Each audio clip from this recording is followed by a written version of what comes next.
Folks,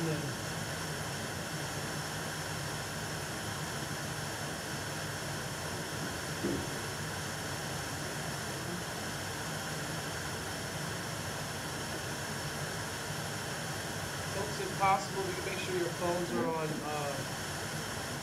vibrate. If possible.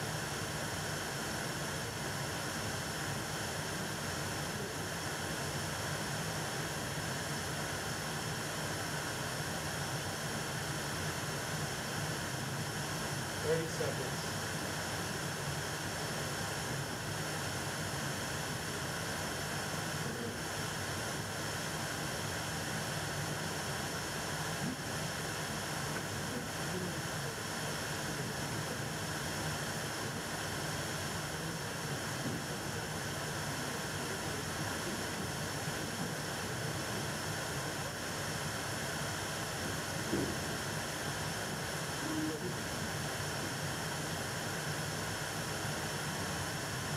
Opening sequence.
All right, that's better.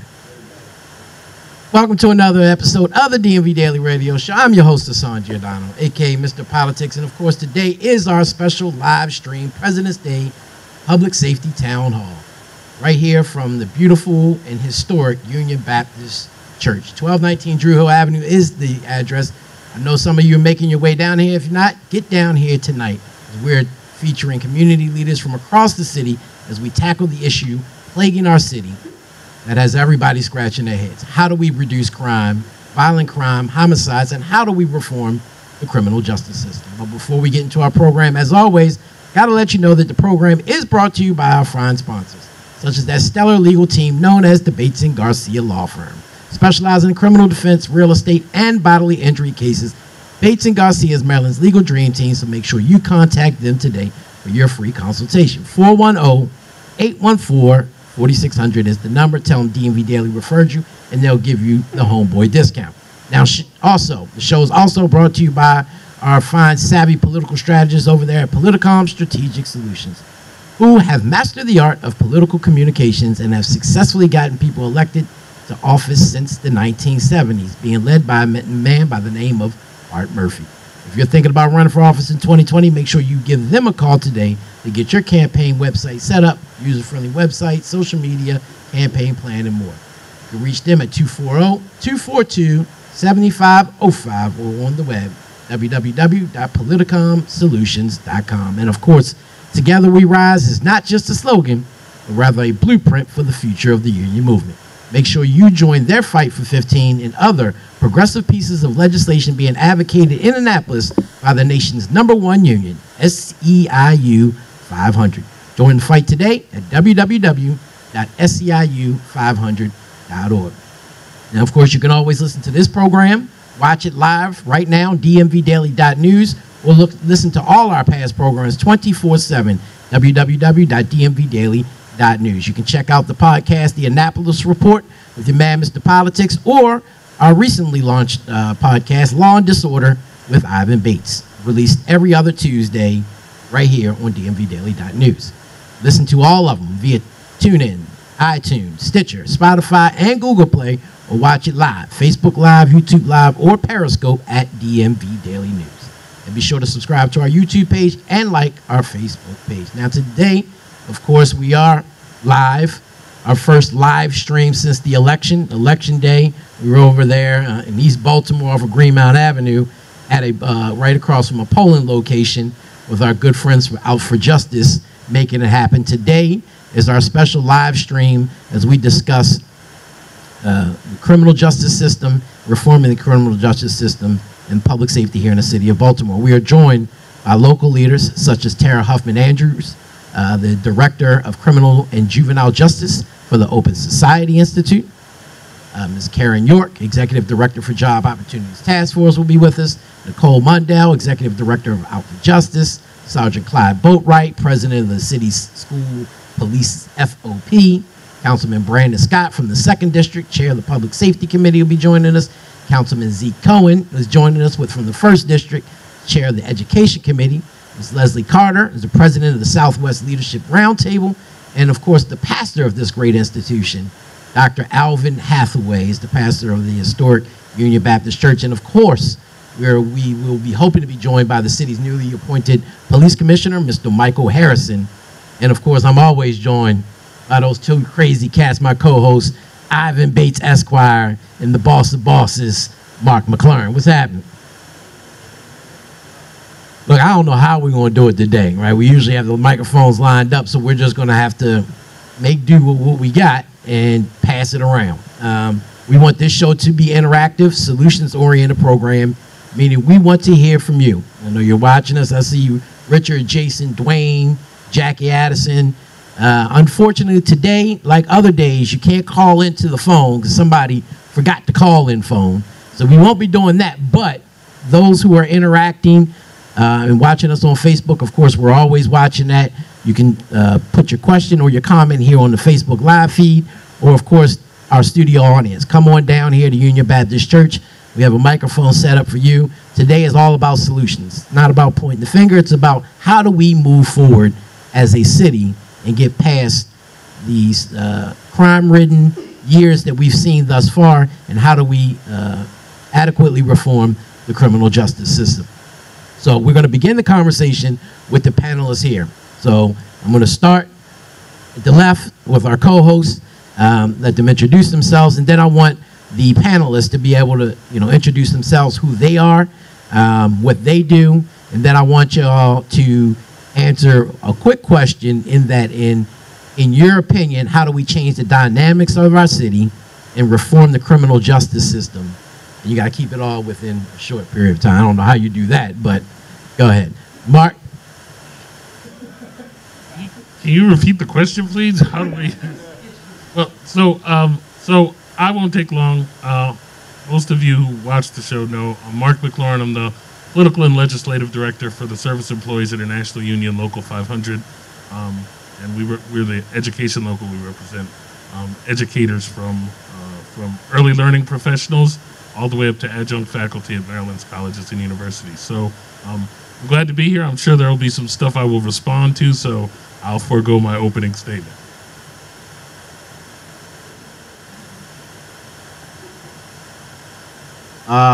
Good evening, everyone. My name is Ivan Bates. I'm the co-host of DMVDaily, attorney here in Baltimore City for the past 20-some-odd years, 24 years. I've done both a prosecutor as well as defense attorney. So I really have a good understanding of the criminal justice system. First thing we need to do to really reform it is we have to have everybody on the same page. The two most important entities are the police department and the state's attorney's office. They must work together. We also have to figure out what are the real crimes we want to prosecute, and what are the crimes that, you really don't. But we also have to find a system that's fair and also hold people accountable who need to be held accountable, but do it in a way that we also give people the most important word in the criminal justice system is hope. We have to be able to find a way to give people hope, to make sure that they have the opportunities so that they can be successful, but also when they mess up, they also have to understand they will be held accountable. We have to define what that looks like. Thank you. Thank you. My name is Councilman Zeke Cohen. I represent Southeast Baltimore, the 1st District, and I'm proud to chair the Education and Youth Committee. Speaking both as a councilman, but also as a dad of a very small child growing up in this city, it's definitely a moment of pain that's being shared in a lot of our communities. Yesterday, I spent my morning in Bayview, walking around the streets that were quite literally soaked in blood. A man was murdered in an alley. His body was left there for a while, and when neighbors woke up, they saw blood all over the streets.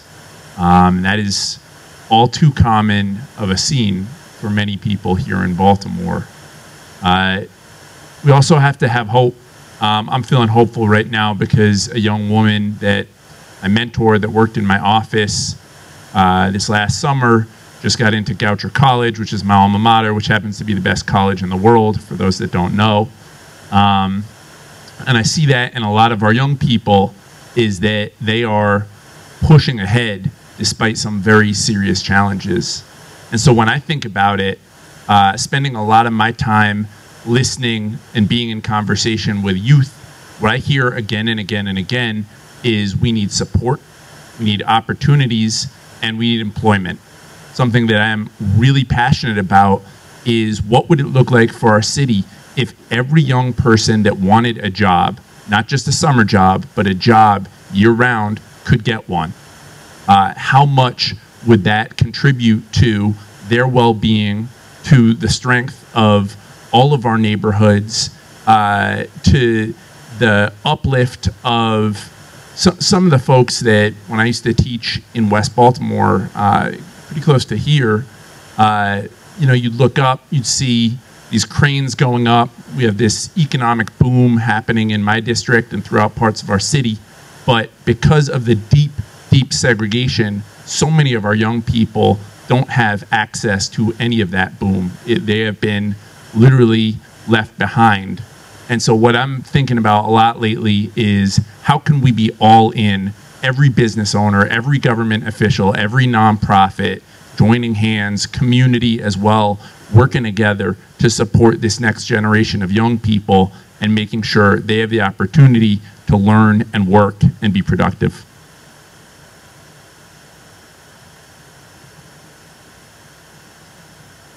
I have to go after him. Oh, wow. Leslie Carter. I am the president of Southwest Leadership Roundtable. I work directly with my local police department, Southwest Police Department. I work with the majors there, the captains, and everything. And the biggest thing that I hear on a regular basis is the issue with drugs, not even on the level of the criminalizing of it, but just the thing of the mental health issue.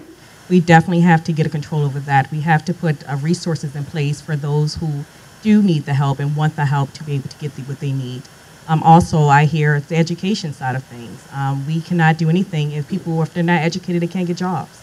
And so we have to figure out how do we get the teachers what they need, first and foremost, decent pay, and as well as making sure that they have every resource within a school system to make sure that these kids are educated. So when they can come out, even if they don't go to college, they have the resources and the basic needs, the basic reading, writing, the basic needs to be able to do a resume to get a job. So those are the things that I think that's needed at this point in time.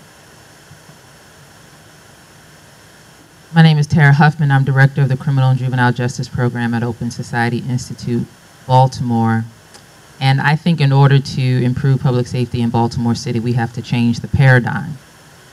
Because I think right now, if you were to do a Venn diagram, or if you were to sort of diagram sort of what public safety looks like in Baltimore City, you might have a diagram that sort of has police at the center with different spokes feeding into the police.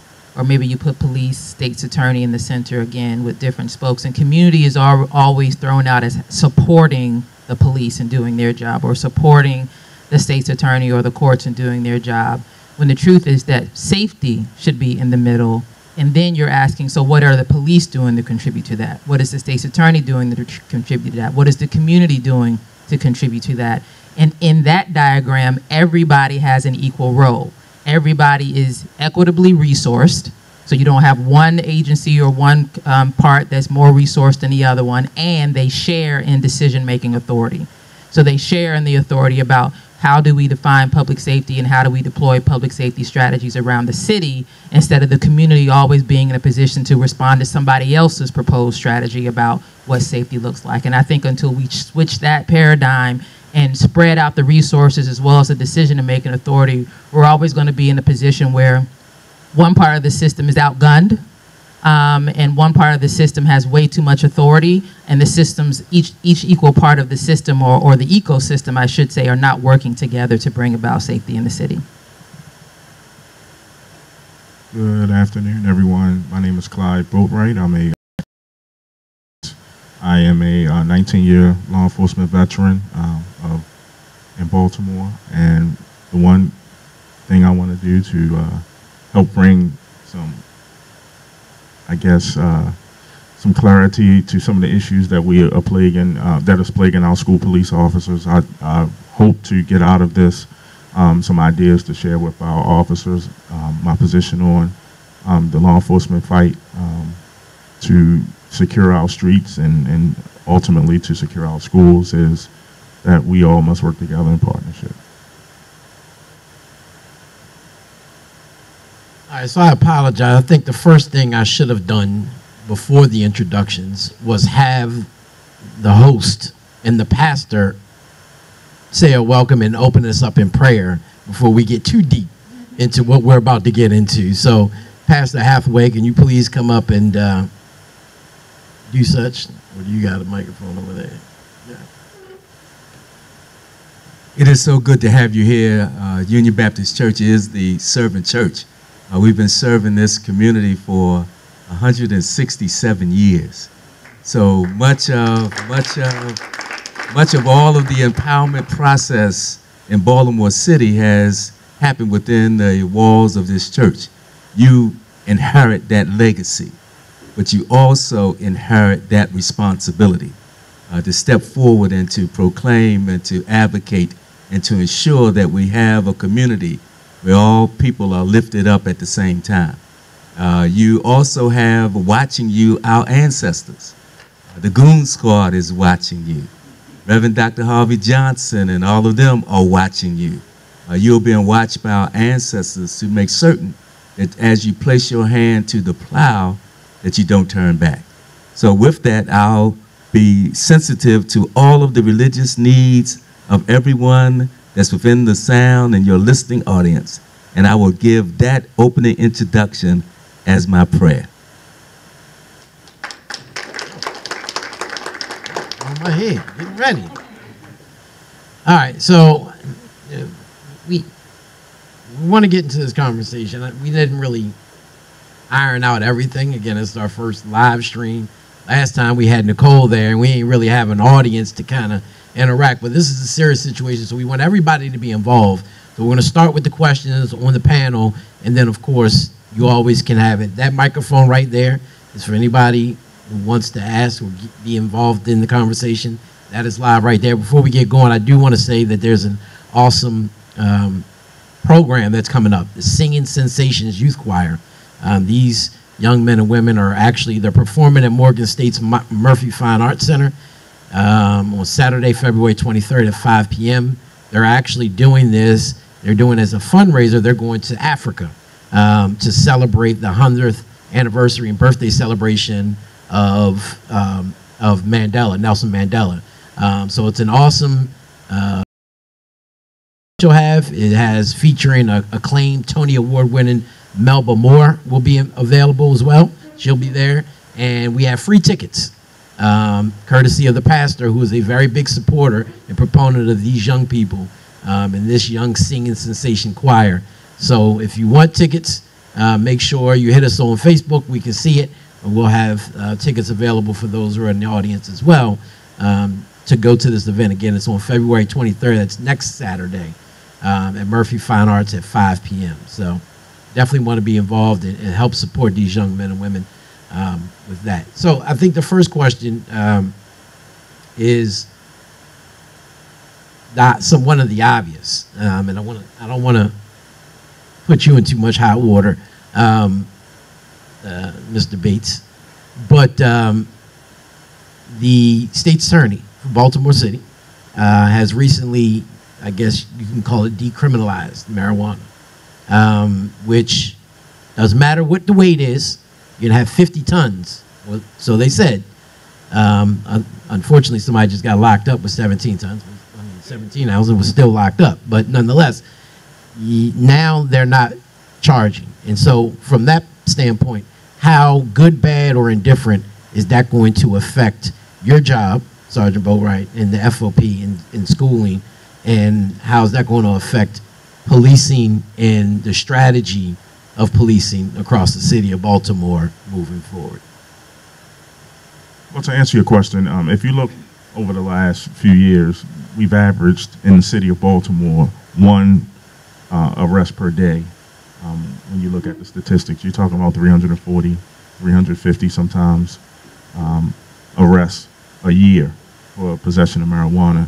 The marijuana possession is usually the result of, and not necessarily the intended situation, such as a car stop, and then you find marijuana on a person, then that arrest is as a result of the car stop, and subsequently the marijuana seizure.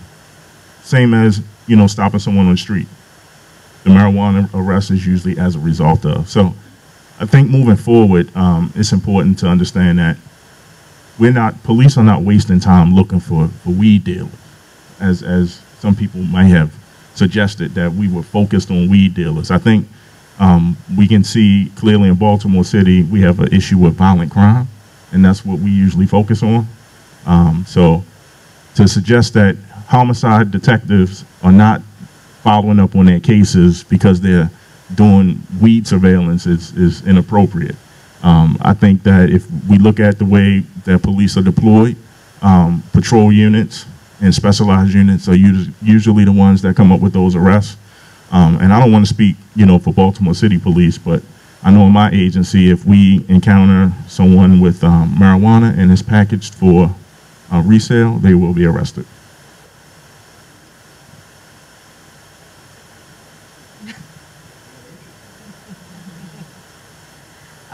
As a community leader, this is something that I talked to Ivan about, and I'm strongly against what Marilyn Mosby had proposed or put out there. As a community leader, I live in a community that does not have, I can say that I don't have liquor stores, I don't have stores. So I don't have the issue of the loitering per se as some other communities. However, we do have those corner houses that, in the summertime, that they do have those parties that kind of go from, just a little bit of two, 3 people to sometimes get to 20, 30 people. And what happens is that it kind of ties my hand as a community leader, because if the police cannot go there for the loitering, then you can't go there because of the marijuana. And then, of course, you can't go there because of, I think now there's something that's being passed in Annapolis about open containers, that they're trying to stop that, no longer to stop someone from open containers. So at this point in time, what as a community leader, as me paying my taxes and a homeowner, they're infringing upon my rights now. So my question becomes, what about me?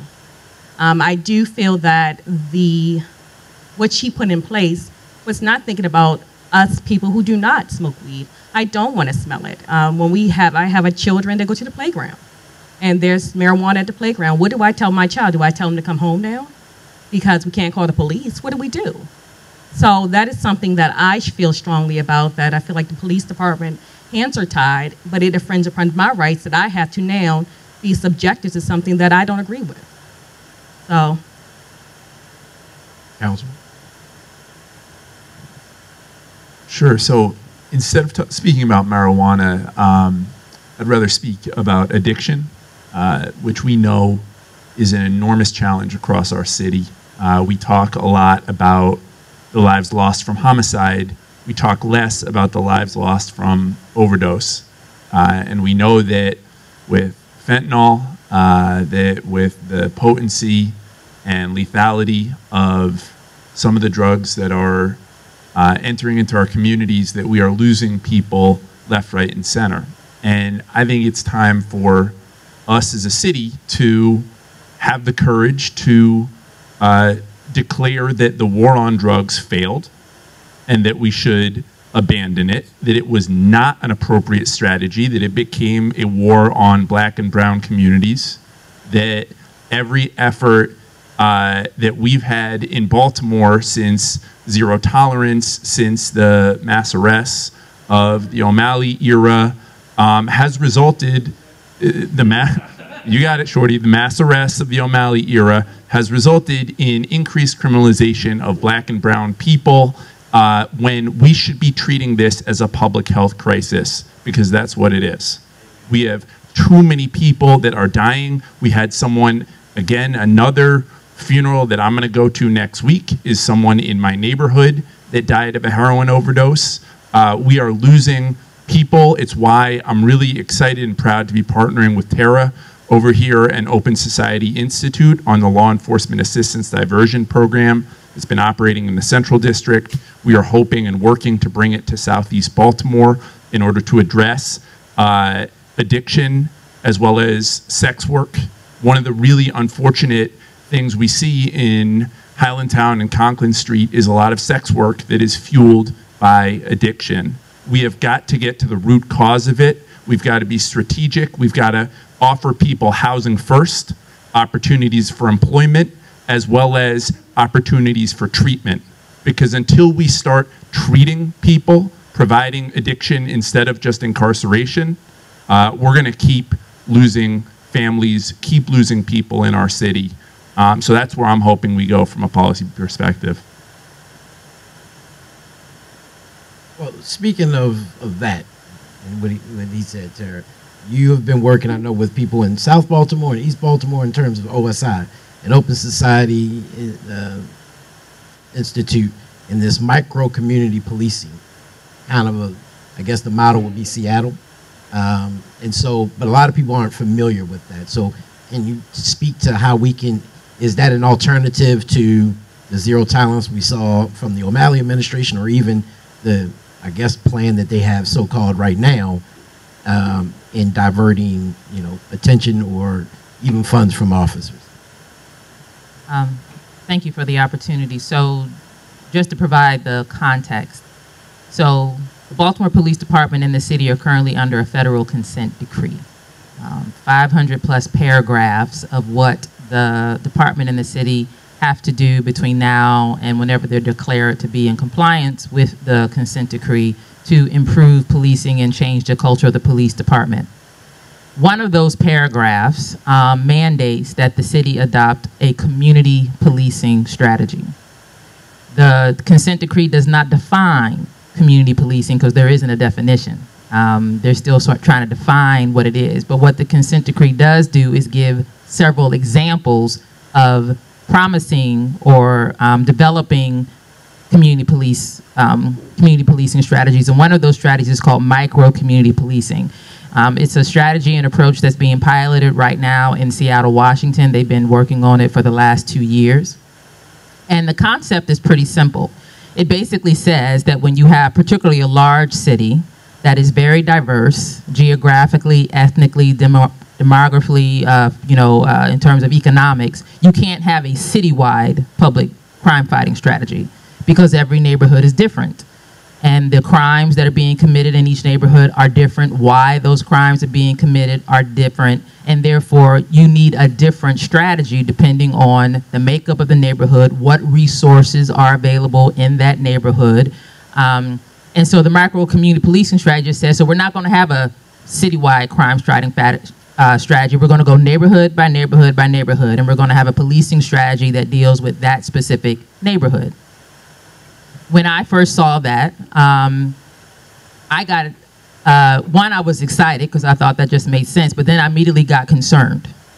And my concern was, without some additional resources or intervention, that strategy could very quickly become a strategy of the police department rolling into a neighborhood and saying, this is how we're going to police your neighborhood based on the information and data that's available to us. And so, us being Open Society Institute, we said, well, wait a minute, in order for this to work equitably, we want to go in on the community side. And we want to invest in a process that builds leadership in the community, builds capacity in the community, builds the problem-solving skills of members of the community, provides them data, helps them do asset mapping, helps them do an environmental scan, so that if and when the police department shows up and says, hey neighborhood, hey Upton, hey Druid Hill, hey Sandtown, this is the way we think your neighborhood should be policed, there would be a critical mass of people in that community that would say, okay, and this is the information that we have gathered, and based on our experience and our definition of what safety looks like, this is the way we want to work with you in the neighborhood, so that they came to the they're coming to the table as equal brokers.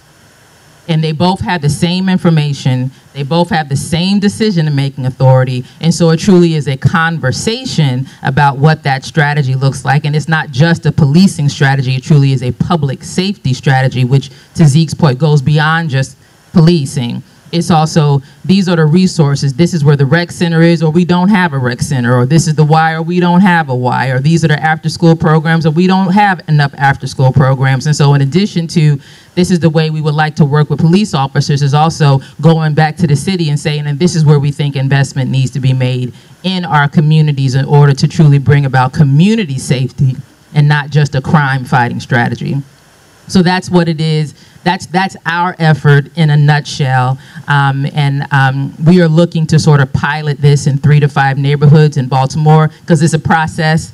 And then if we prove that it actually works, people are satisfied, and it is actually producing results in those neighborhoods, then it's, okay, so how do we take this to scale? And how do we work with more and more communities around the city so that we're producing the same results? Can the panel make sure that they repeat their name? Sure. Folks that are just coming in, by the way, just so they know who you are. Thank you. Tara Huffman, Open Society Institute, Baltimore.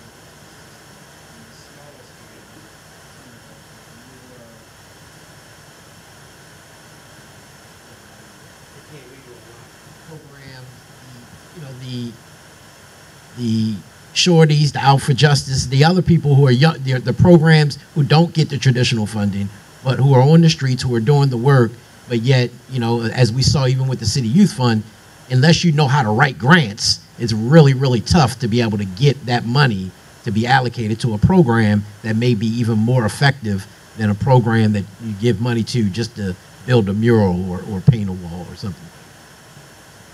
Can OSI do that? Or okay, so what I can say is that we are currently under new leadership. Open Society Institute Baltimore, as Hassan said, is one office that sits within a global network of foundations. We have foundations all over the world, and we're at the Baltimore office, but we have an office in New York and an office that works nationally and an office in DC that works on the Hill. All 3 offices have come under new leadership, and I am excited that our new leadership is speaking directly to your point, Hassan, which is they're saying, so we're not going to stop investing in the big, large organizations, the big traditional civil rights organizations like the Leadership Conference on Civil Rights or the Lawyers Committee or the NAACP LDF. But what we are going to start doing more of is investing in what we call leaderless movements, and investing in those organizations that may not be traditional 501c3s, but that are people of color led, responding to people of color issues, with a recognition that unless and until we're able to resource those organizations and those movements to the same degree that we've been resourcing the larger organizations that don't have the same connection to the community, we're not going to be able to make the progress that we want to make. So we're starting locally. It's going to require more resources, and it's going to require that we make different decisions regarding our resources. But I'm, happy to say that we have been able to invest in Out for Justice. We have been able to invest in the past Leaders of a Beautiful Struggle, invest in these organizations that are being led by impacted people or may not be organized as a traditional 501c3 organization, but that are in touch with the vein of communities all over Baltimore City who truly do represent the people who are being most impacted by the criminal justice system, because that's where the solutions are. So we're not taking the strategy to them and saying, here's money for you to carry out our strategy. We're opening our doors and saying, what do you think the strategy should be to solve this? And we're invested in what their proposed solution is.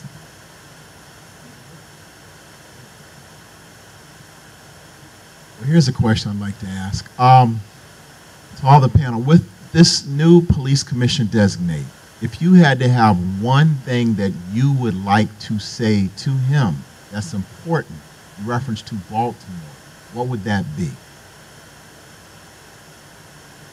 We'll start with you. I went first last time. I know you.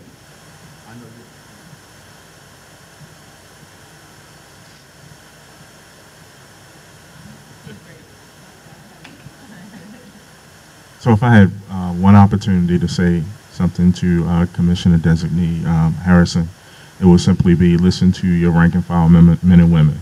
They have their finger on the pulse of what's going on in our communities, and it will be in everyone's best interest if you just listen to hear what they have to say.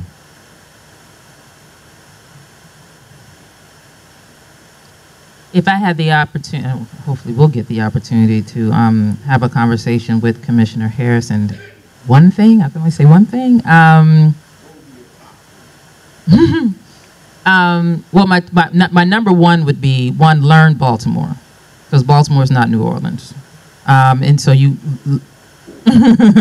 learn Baltimore, and I appreciate that he is making the effort. You know, he's going around the city. He's going to take a lot more listening and a lot deeper listening than what he's able to get at those meetings, but at least that's a start. And when I say learn Baltimore, I mean learn the neighborhoods, but also learn about the structural racism that created the Baltimore that exists today, and understand how the police department has been both a contributor to that, but has also been impacted by that, and then figure out how to work in between that space to dismantle that racism within the department, dismantle that racism, work with others in the community to, when the department moves to make different decisions, those decisions are welcomed and not questioned or criticized, because that's just not the way we used to do it. So I think that would be the number one thing I would say. And the number two thing I would say is believe in community, because, I mean, again, this maybe they're still connected. The Wire is not Baltimore. And you cannot come into Baltimore thinking that people in the communities that are under siege don't care. That is like the complete opposite of what the real is. And absolutely listen to your rank and file, because they are the men and women who are doing this job every single day. But they are serving at the pleasure of the people who are in the communities, and so you have to listen to what the community, and it can't be, again, you're doing what you're doing with input from the community. That's not the right frame. It's the community is my most important partner in this, and so I need to develop that relationship and have that respectful partnership from day one. One thing that I can say at the top of my head would be to know that Baltimore is hurting, and hurt people. And I think that that's where we are right now, whether it be from drugs, whether it be from education, whether it be from the Freddie Gray. Hurt people. So I would love for him to come in with empathy, and not just on you want to solve the problem, but hear us, hear the community, as well as hear the police department.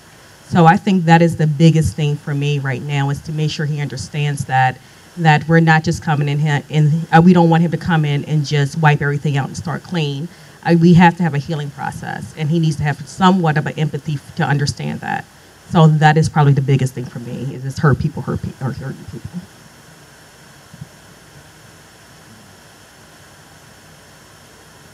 Now I think I have a suitable answer. I think that the one thing that I would need the commissioner to acknowledge and to work on is to rebuild basic trust in communities for law enforcement. I think that a lot of the debates that are going on around,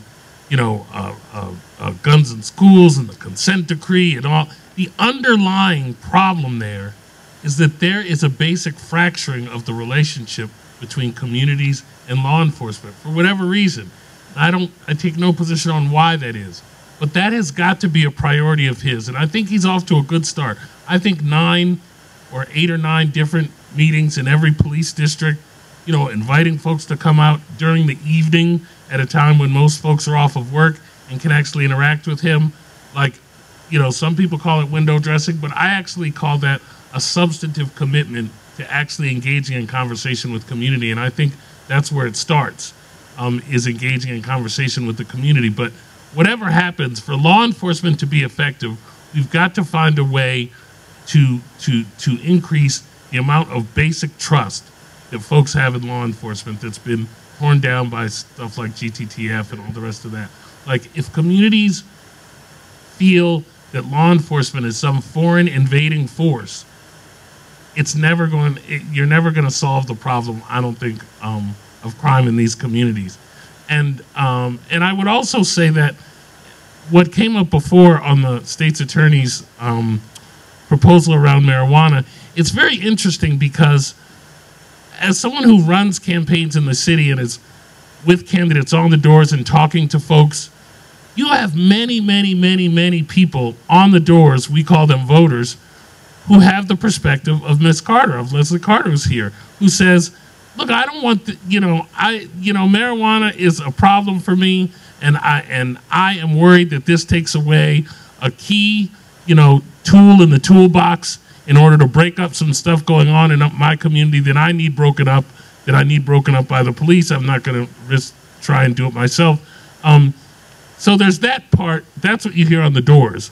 But then if you are kind of, as an elected, if you're against the state's attorney's proposal, then all of a sudden you're like, oh, you're O'Malley. You just want to lock everyone up. That's what's going on here, And I think we have to acknowledge the fact that this community does not always speak with one voice. And so it's important that we collectively gather and have conversations exactly like this to figure out how do we balance the problem of folks sitting in jail for nonviolent drug offenses versus Mrs. Carter being able to make her neighborhood a livable place to be.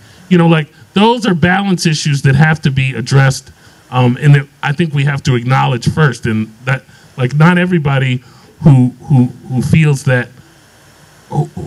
nervous about letting somebody walk around with a pound of weed, not all of those are lock 'em up Martin O'Malley folks. Some of those are folks like myself and other folks that just are just nervous about taking a tool away. So I'm looking forward to this conversation. I hope that this is the first in a series, because we have to acknowledge our own division. We don't speak with one voice. So I have a unique vantage point in that I represent really diverse community. I got O'Donnell Heights on one side, and I got Harbor East on the other side, and a huge immigrant population in between, an affluent population. I got a little mini United States in the 1st District. And what I've seen over the last couple of years is that communities that are not used to being impacted by violence and robbery have been impacted by violence and robbery. And so that can do 2 things. One, it can get people in a place where they say, all right, I'm out, or let's just build a wall around Canton or around my neighborhood. Or it can get us to say, we are all in this together, and we got to start working with each other. And if folks in O'Donnell Heights are suffering and struggling, then we need to be part of what's going on over there. If folks in Highlandtown are having issues because that community has extremely thin trust of the police department, in part because there are lots of folks who are here undocumented, but they're still contributing to our city, they're still making Baltimore better, and they're still part of my community, we need to be there for them.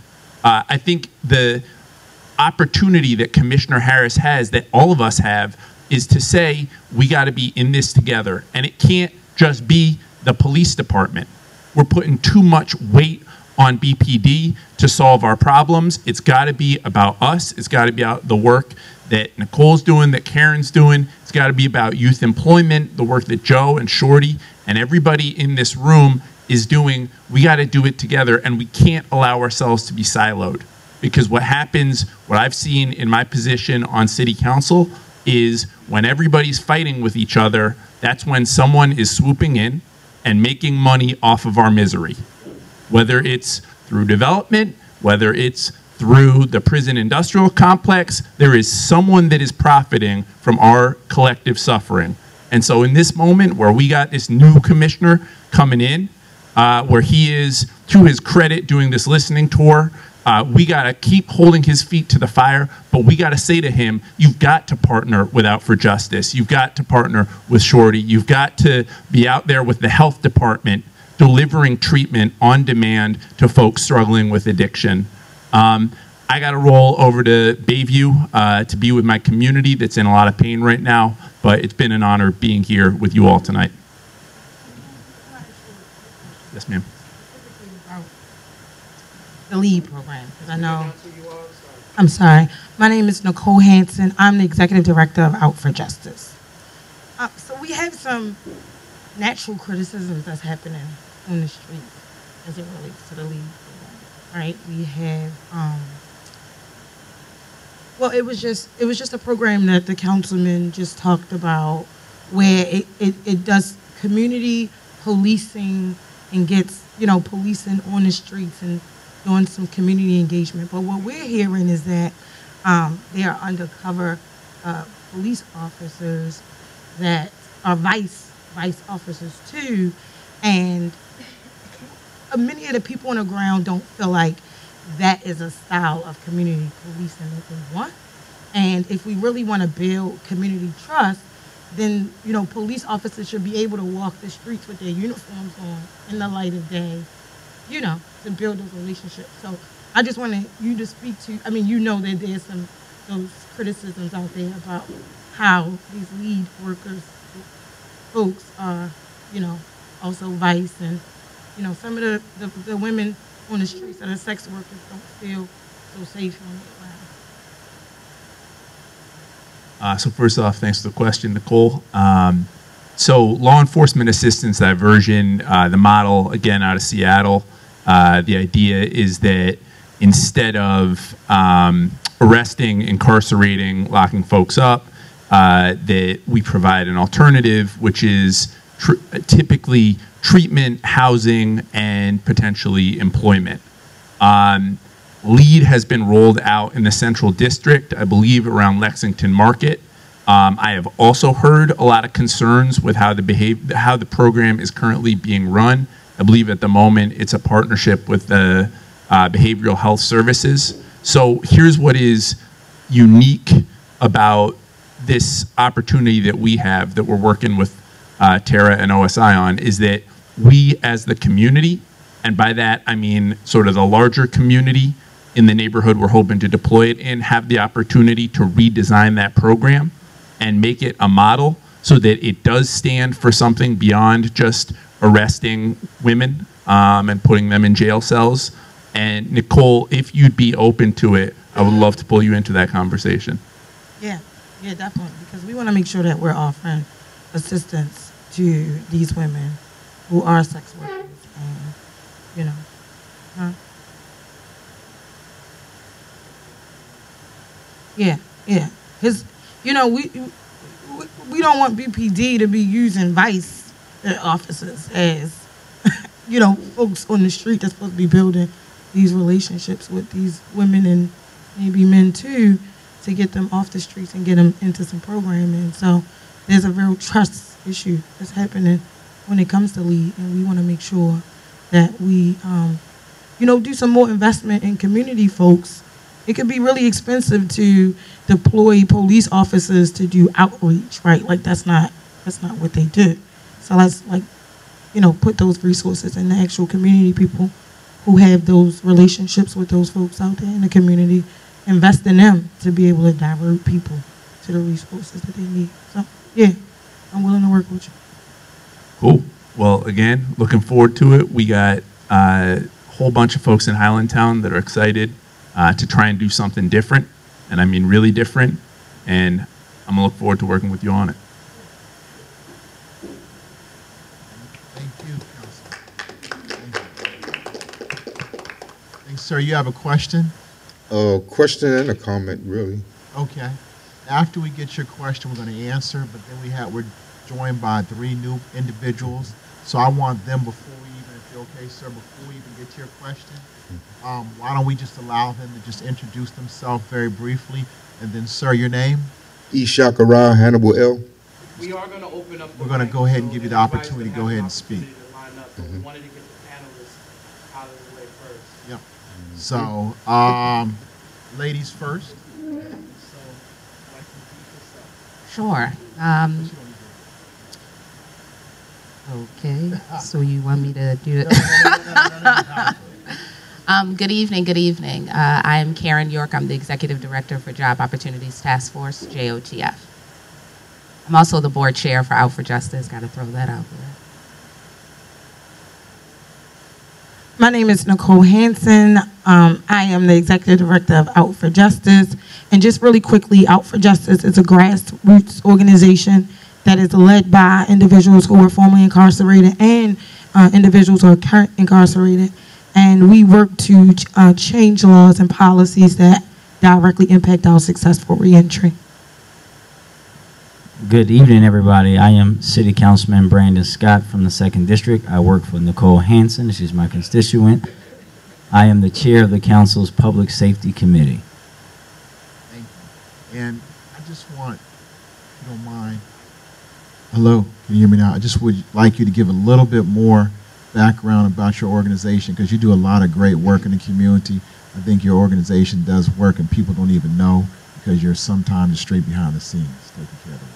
Sorry about that. Thank you, Ivan. So yes, JOTF, we're a statewide nonprofit based in Baltimore City. Our focus is to help low-wage workers advance to high-wage jobs. That means not just get workers a job, but get them a job that secures them a pathway towards economic mobility and stability. We use 3 strategies to do that.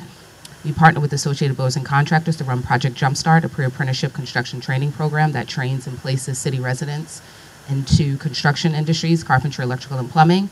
We have a robust public policy arm, of which I used to be a member, and we spend a lot of time in Annapolis advancing policies that seek to eliminate educational and employment barriers for low-wage workers. This could be things like expungement, anything related to reentry, sentencing reform. It could also be transportation or the like, and we also do a bit of research in public education. So anything that ensures that folks have access to economic opportunities as a way to address other challenges, we're all about it. Thank you very much. Brother, we want to go ahead now and state your question, and then after your question, I have another question I'd like to give out to the whole panel. Well, again, my name is Ishakara Hannibal, and I thank the Creator for all of us arriving here safely and hope we get back home safely.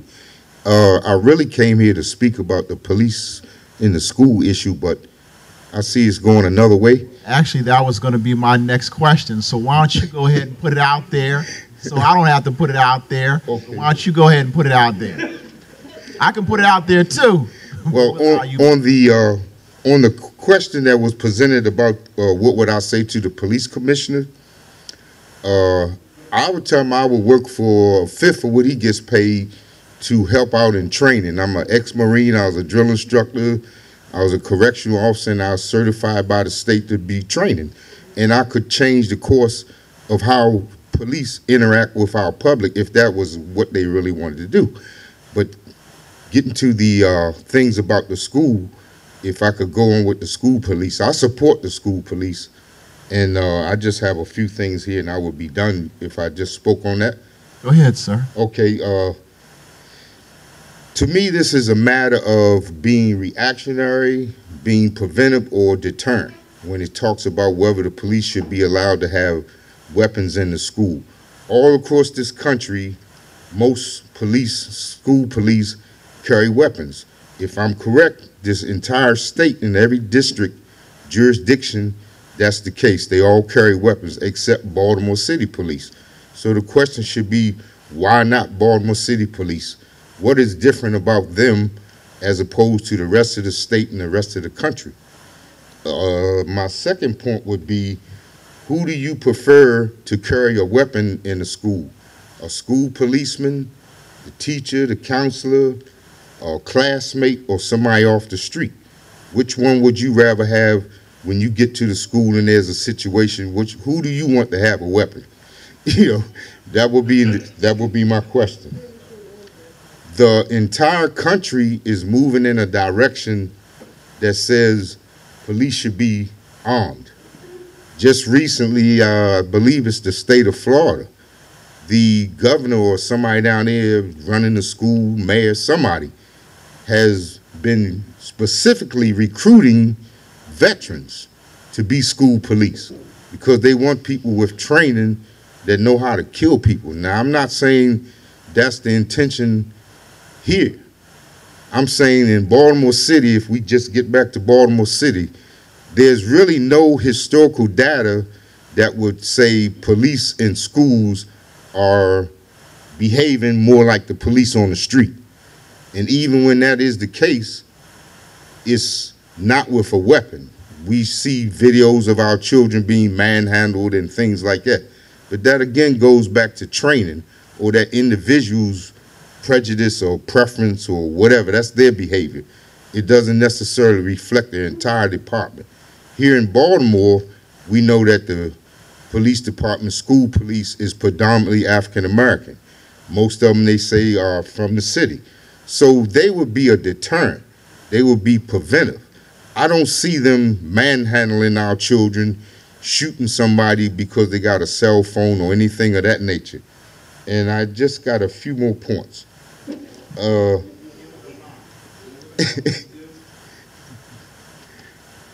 going to go ahead and do. My understanding is that you then are for the police having guns in the school, correct? Yes. So we're going to open up to the panel so they can go ahead and address this issue. Okay. Okay?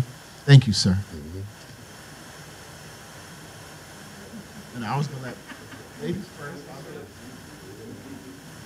Okay. So the last time that I appeared on the show, I think we touched on this just a little.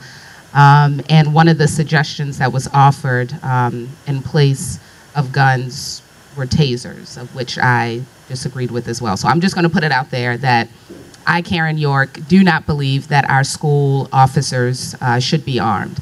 I understand that recent events, it's very difficult to talk about this right now because given the fact that it happened so recently, many times whenever you tend to offer the opposing view, it comes across, or others think that you're coming across insensitive or that you don't understand or that you don't care. And so I want to make sure that I call that out immediately because I don't want my comments to come across as being insensitive or a misunderstanding of the dynamics. But what I do want to say before I actually hand it over to, the law enforcement experts and of course our chair of the Public Safety Committee is one of the key frustrations that I find, whether we're talking about arming school officers, whether we're talking about mandatory minimums, whether we're talking about community development or the like, we always like to compare Baltimore City to some other time or to some other city. Baltimore City in 2019 is not the Baltimore City that I experienced when I was growing up and attending Baltimore City College High School and city public schools and the like, and growing up at 4411 Pimlico, Cold Spring and Pimlico. It was not the same. Nor can Baltimore City be compared to New York City or to Washington, D.C. And so when we start with that context, we've already failed. And so I would hope that our ensuing conversations around what we do in our city schools, especially since we're trying to teach our kids to use their words and not guns, and how to use other alternatives to be able to diffuse situations, and also within the same context of instead of incarcerating, drug dealers and drug users, we should focus on treatment. The same should be encouraged. Instead of arming school officers, why don't we invest like you see in other counties? Since we want to talk about other counties are actually investing in health and human service practitioners and others who are qualified and educated to diffuse situations in a way that doesn't rely on a weapon. So I'll just leave it at that and I'll turn it to the law enforcement expert.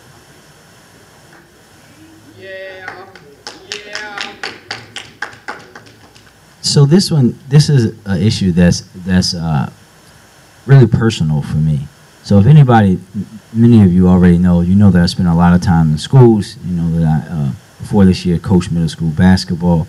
And what I would like to try to ground people in understanding is when you hear the teachers the students, and in some cases, the staff members, the parents of Baltimore City Public School students say they want school police to be armed, it's not because of the students in the school. I can't tell you the amount of times where myself, other members of staff have had to, deal with grown adults trying to get into a middle school to harm our students, let alone other people. But where I think, and of course this, in my opinion, really doesn't matter on this issue, what I also have to remind myself of as a legislator is that I remember when the school board actually came to the city council in 2015 and said that they were going to be pushing this law in Annapolis in 2015 that where they wanted the school police to be able to carry guns. And Nick Mosby was on the council at that time, and I turned to Nick and we looked at each other like, well, they had guns the whole time when we were in school. When did this stop? And no one knew that they were operating outside of the scope of the law for all these years, because my school police officer always had a gun. However, what I think has to happen now, and I think the Karen is absolutely right, people also, data, as you know, is very important to me. And one of the problems that I had is when I asked the school system then, and still now, is tell me, how many times a school police officer has discharged their weapon? They can't tell me. How many times has a school police officer, when they were actually doing school police work and not BPD work, which is a whole separate story, has taken a weapon out of their holster, discharged their weapon, all of that. That kind of information is not available for you to have. So we know it doesn't typically happen. And when we don't know, actually, we don't know, because if you ask someone will say yes. I asked a few. They said, yeah, I had to do it, but it was never at a kid. It was at someone on school property. School was closed, all of that kind of stuff. So the data is out there. They just haven't, populated in a certain kind of way. But what I honestly believe that we need, and this goes beyond this school police issue for me. I think that everyone knows that I'm very clear, is that the way that our city operates in its entirety, but more specifically around public safety, is broken. We have to completely change it, because we have to invest in ways where we're getting our young people to handle their conflicts in different ways. And that costs a significant amount of money that the school system and other people we're not allocating that money the right way today. However, we also still have to figure out a way to, as much as possible, keep our students, our teachers, our staff as safe as possible. And I think that when you hear what the teachers and the principal, if you were in my chair and you hear a principal, my best friend's a vice principal, and he called me and said, look, some guy was out there robbing the students. I called school police, and because, they're a charter school, it took like 25 minutes for them to get there. Actually, Northeast District got there before school police, and all these things are happening. And then he and staff members are having to physically go out onto school property and look for someone who's armed with a gun and protect their students. It makes people think a little differently. So what I want everyone to do when they talk about this issue is let's put it all on the table. Let's put it all on the table and recognize that, yes, we have to invest more in public health approaches to reducing violence. I'm the chair of Baltimore Community Mediation Center's board. We have to teach people how to resolve their conflict in a different way, and the most important group to do that is with our young people, and we have to invest money into doing that. However, we also cannot just allow, our students to be unsafe. And that's why I think that this issue for me is one that I lean on the side of yes, because when you think about the things that are happening and the people that we're putting in danger of what we need to do.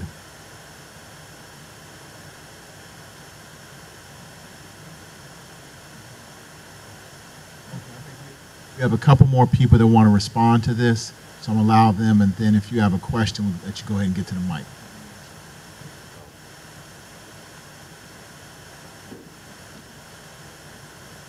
I couldn't agree with Councilman Scott more. We need to really, I went to a real trade school, but we'll talk about that later. But I couldn't agree with him more. Our issue has been well documented that the weapons or the firearms that we're trained to use, that we carry in the morning and in the afternoon, and there's a small gap where the weapons must be secured in a safe. But those same weapons or firearms that we carry are to defend to provide safety for the staff, students, and visitors of the school, because we have an outside element in Baltimore City that is violent. You know, we don't live in utopia, and some people do. In some communities, they don't have to worry about somebody running up to a school. But I know 3 to 5 times every week we are in lockdown situations at a school because of a gun being discharged within a 2-block radius of a school. So, just like we predicted, there was going to be an intruder with an axe to grind, is going to come into our schools, and our school police officer is unarmed to stop the threat. That's what it's all about. It's not about kids. And in fact, if you look at, let's talk about how we got here. In 2015, that bill to change that loophole, our officers carried guns for 15 consecutive years without an incident. That's data that people don't want to talk about. Let's just forget that. Let's forget the 15 years that school police carry weapons. You know, they want to close that door, but when we decided to fix that little sentence in the law that prohibited school police officers from carrying from when we were security guards prior to 1991, that's where that law comes from. There was a group of individuals who wanted to push for mental health, and they saw that our gun bill was getting traction, and so they decided to attach the issue of mental health to whether or not school police should be armed. The ultimate goal is to totally disband school police and pull us out.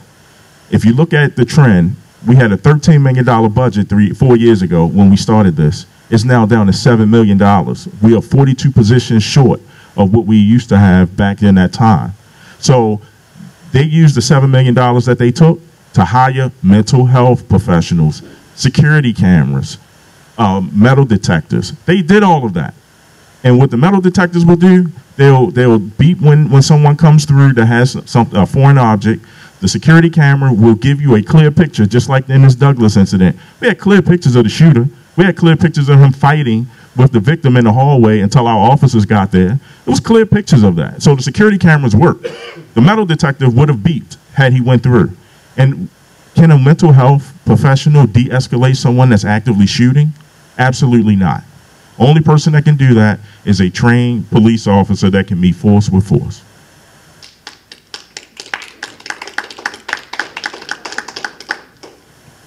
Tara Huffman, Open Society Institute, Baltimore. We are on record as opposing the school police being armed.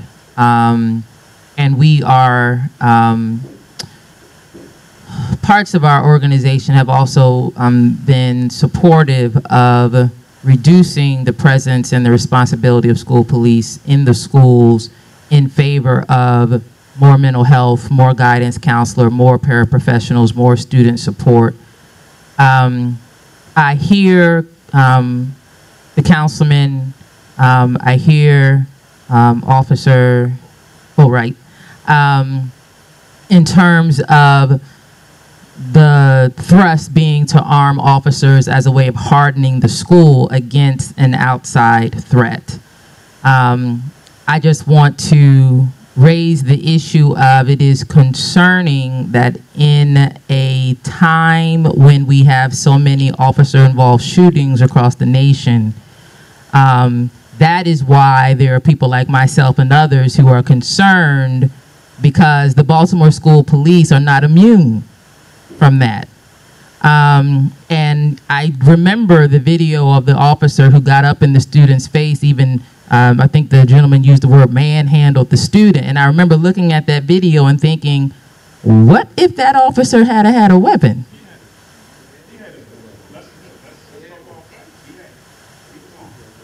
Well, it concerns me that he was armed. And now I'm even more concerned that he was armed at the moment, that he was that frustrated with the student, amen, that it could have escalated even further than what it did. And so I just want to, again, I think it's Mark's point, to recognize that reasonable minds can be on both sides of these issues.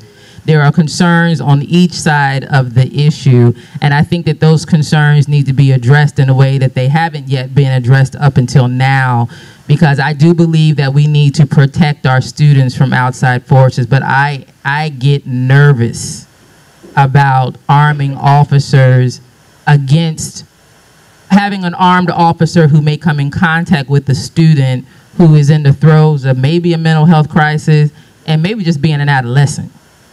just being a teenager and being an adolescent and making sure that that officer understands that there has to be a Chinese wall between him and that student and that gun.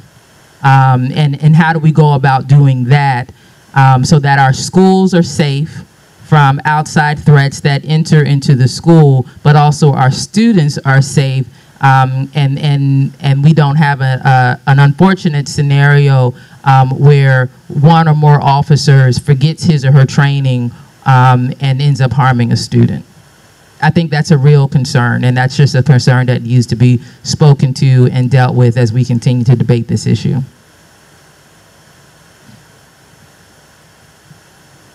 One more person.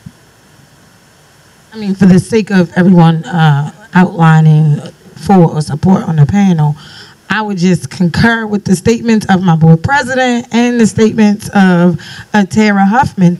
That is one of our biggest concerns, is that there's no level of de-escalation on the brain, or the officer may, not think that, oh, this is a kid, and I just can't. All the things that could go wrong pop up in my brain when we talk about arming police officers. And what I would encourage, just like my board president said, and some young people said to me, why guns? Why not more counselors? Why guns? Why not more mental health professionals? Why guns? Why not bring in mediation? There used to be a situation when I was in school where when we got in riffraff with each other, they brought us in a room and we had to work it out. Why guns? Where is Roka at this point? We have a program that our mayor invested almost $17 million in to deal with at-risk youth. And so at the very least, this is a program that should be placed inside of our Baltimore City schools to deal with some of our young people who are having issues, right? I mean, $17 million is a lot of money. And so that's the type of program that I would want to see, as opposed to guns, bringing those folks who are getting paid to do this type of work. So my position is no guns. No armed police officers.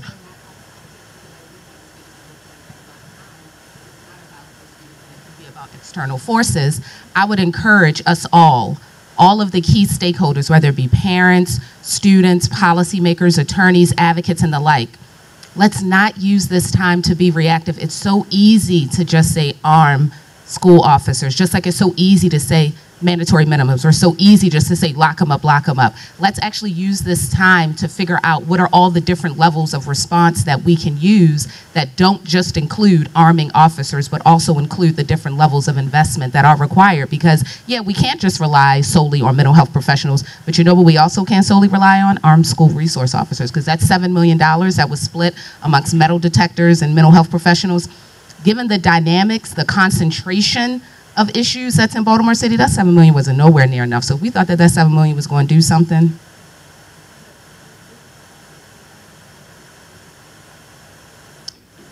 I have a comment and then a question.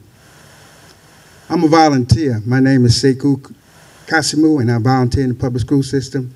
Now I'm at Shake and Bake, working with our youngsters. I'm a graduate of Frederick Douglass High School. I graduated from Frederick Douglass High School on June the 10th, 1968. On the June the 24th, 2 weeks later, I entered the Maryland State Penitentiary. 10 years later, I was in the federal prison system. Those books that you read on behavior sciences, Sigmund Freud, Carl Jung, B.F. Skinner, William Shockley, I read them too. I read the African-centered psychologists like Amos Wilson. I'm here to tell you that you don't understand the mentality of our children, especially the male children. Whoever it applies to, you figure it out. You don't understand the mentality of the males and what they respect. They respect authority and power, especially when you're coming out the hood. Okay? I'm focused on the males because most of the crime and violence in this city is perpetuated by black males. Not 17-year-old kids. A kid is 7. A kid is 7. A 17-year-old is not a kid. Y'all keep referring to them as kids. Number one, Africans don't have kids. We have children. And a 17-year-old is not a child. It's a young adult. A 7-year-old is a child. Y'all getting it twisted. That guy that shot up Douglas High School and shot that staff member, he was 25 years old. He was no kid. Before we can socialize and educate our children, we have to get them under our control. They have to be in institutions where they feel secure and safe with an atmosphere conducive to learning. I was at Matthew Henson volunteering when they had a shooting down on Monroe and Baker, 2 blocks away, and they locked the school down. Those children were terrified. They were scared because they knew there was no armed police officer there. You said you had a, what's your question? My question is, why is it that those who are on the payroll, I'm a volunteer. I don't get paid to push this line. I push it because I believe in it. We need armed police officers in our schools. Why is it that it seems to be like those who become a part of the system who get paid take the opposite point of view? So this is what I'll tell you. First and foremost, even though we disagree slightly on this issue, both of these 2 young ladies work too hard for the young men and women in the city to be disrespected. And I feel like you were a little disrespectful to them, and you owe them an apology.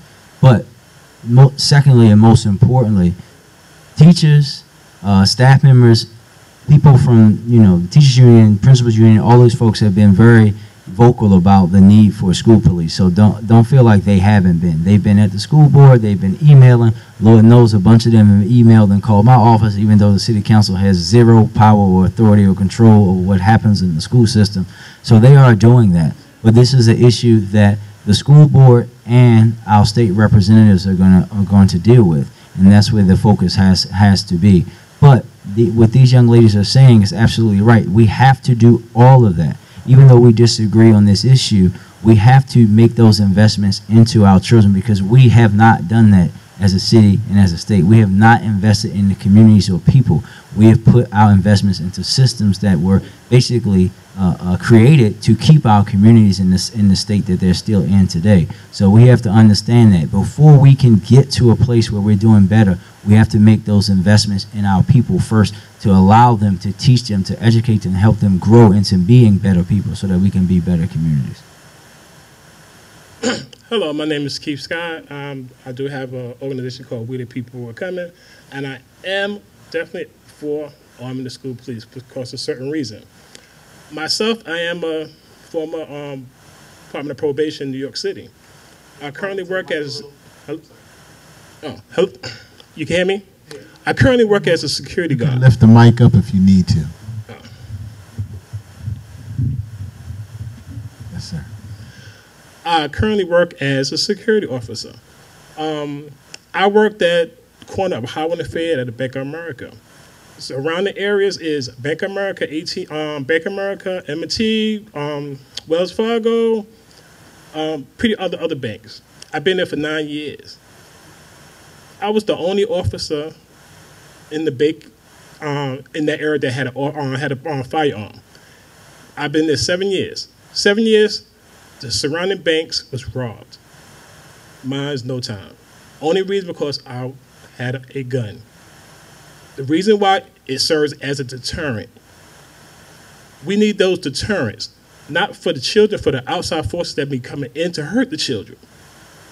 No matter how you're going to look at it, we live in a city with 300 murders a year.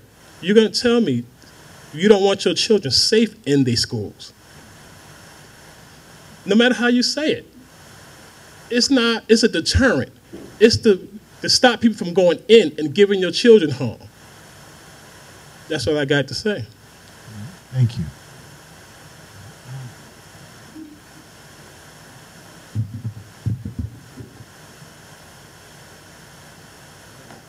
There's a few facts that I want everyone to know. Being a person that was at the scene within 15 minutes of everything happening at Douglas High School, I was able to observe the walls that had bullet holes where bullets had went through.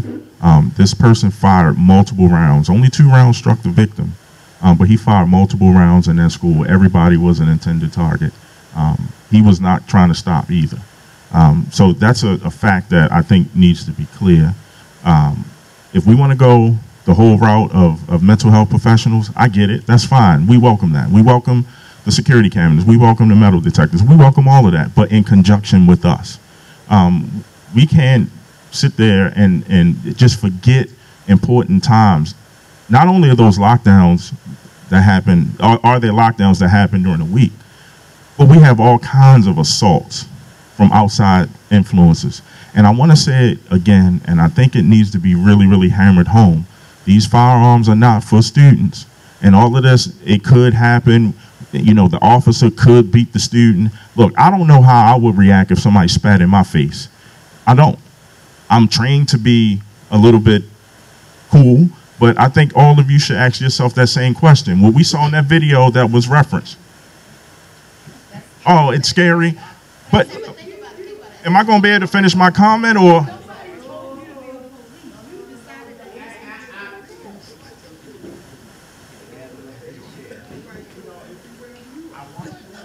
Your say, and let's wait until we have the mic, okay? Yes, yes, sir. He didn't get a chance to finish. No, let him finish. I'm sorry. Let him finish.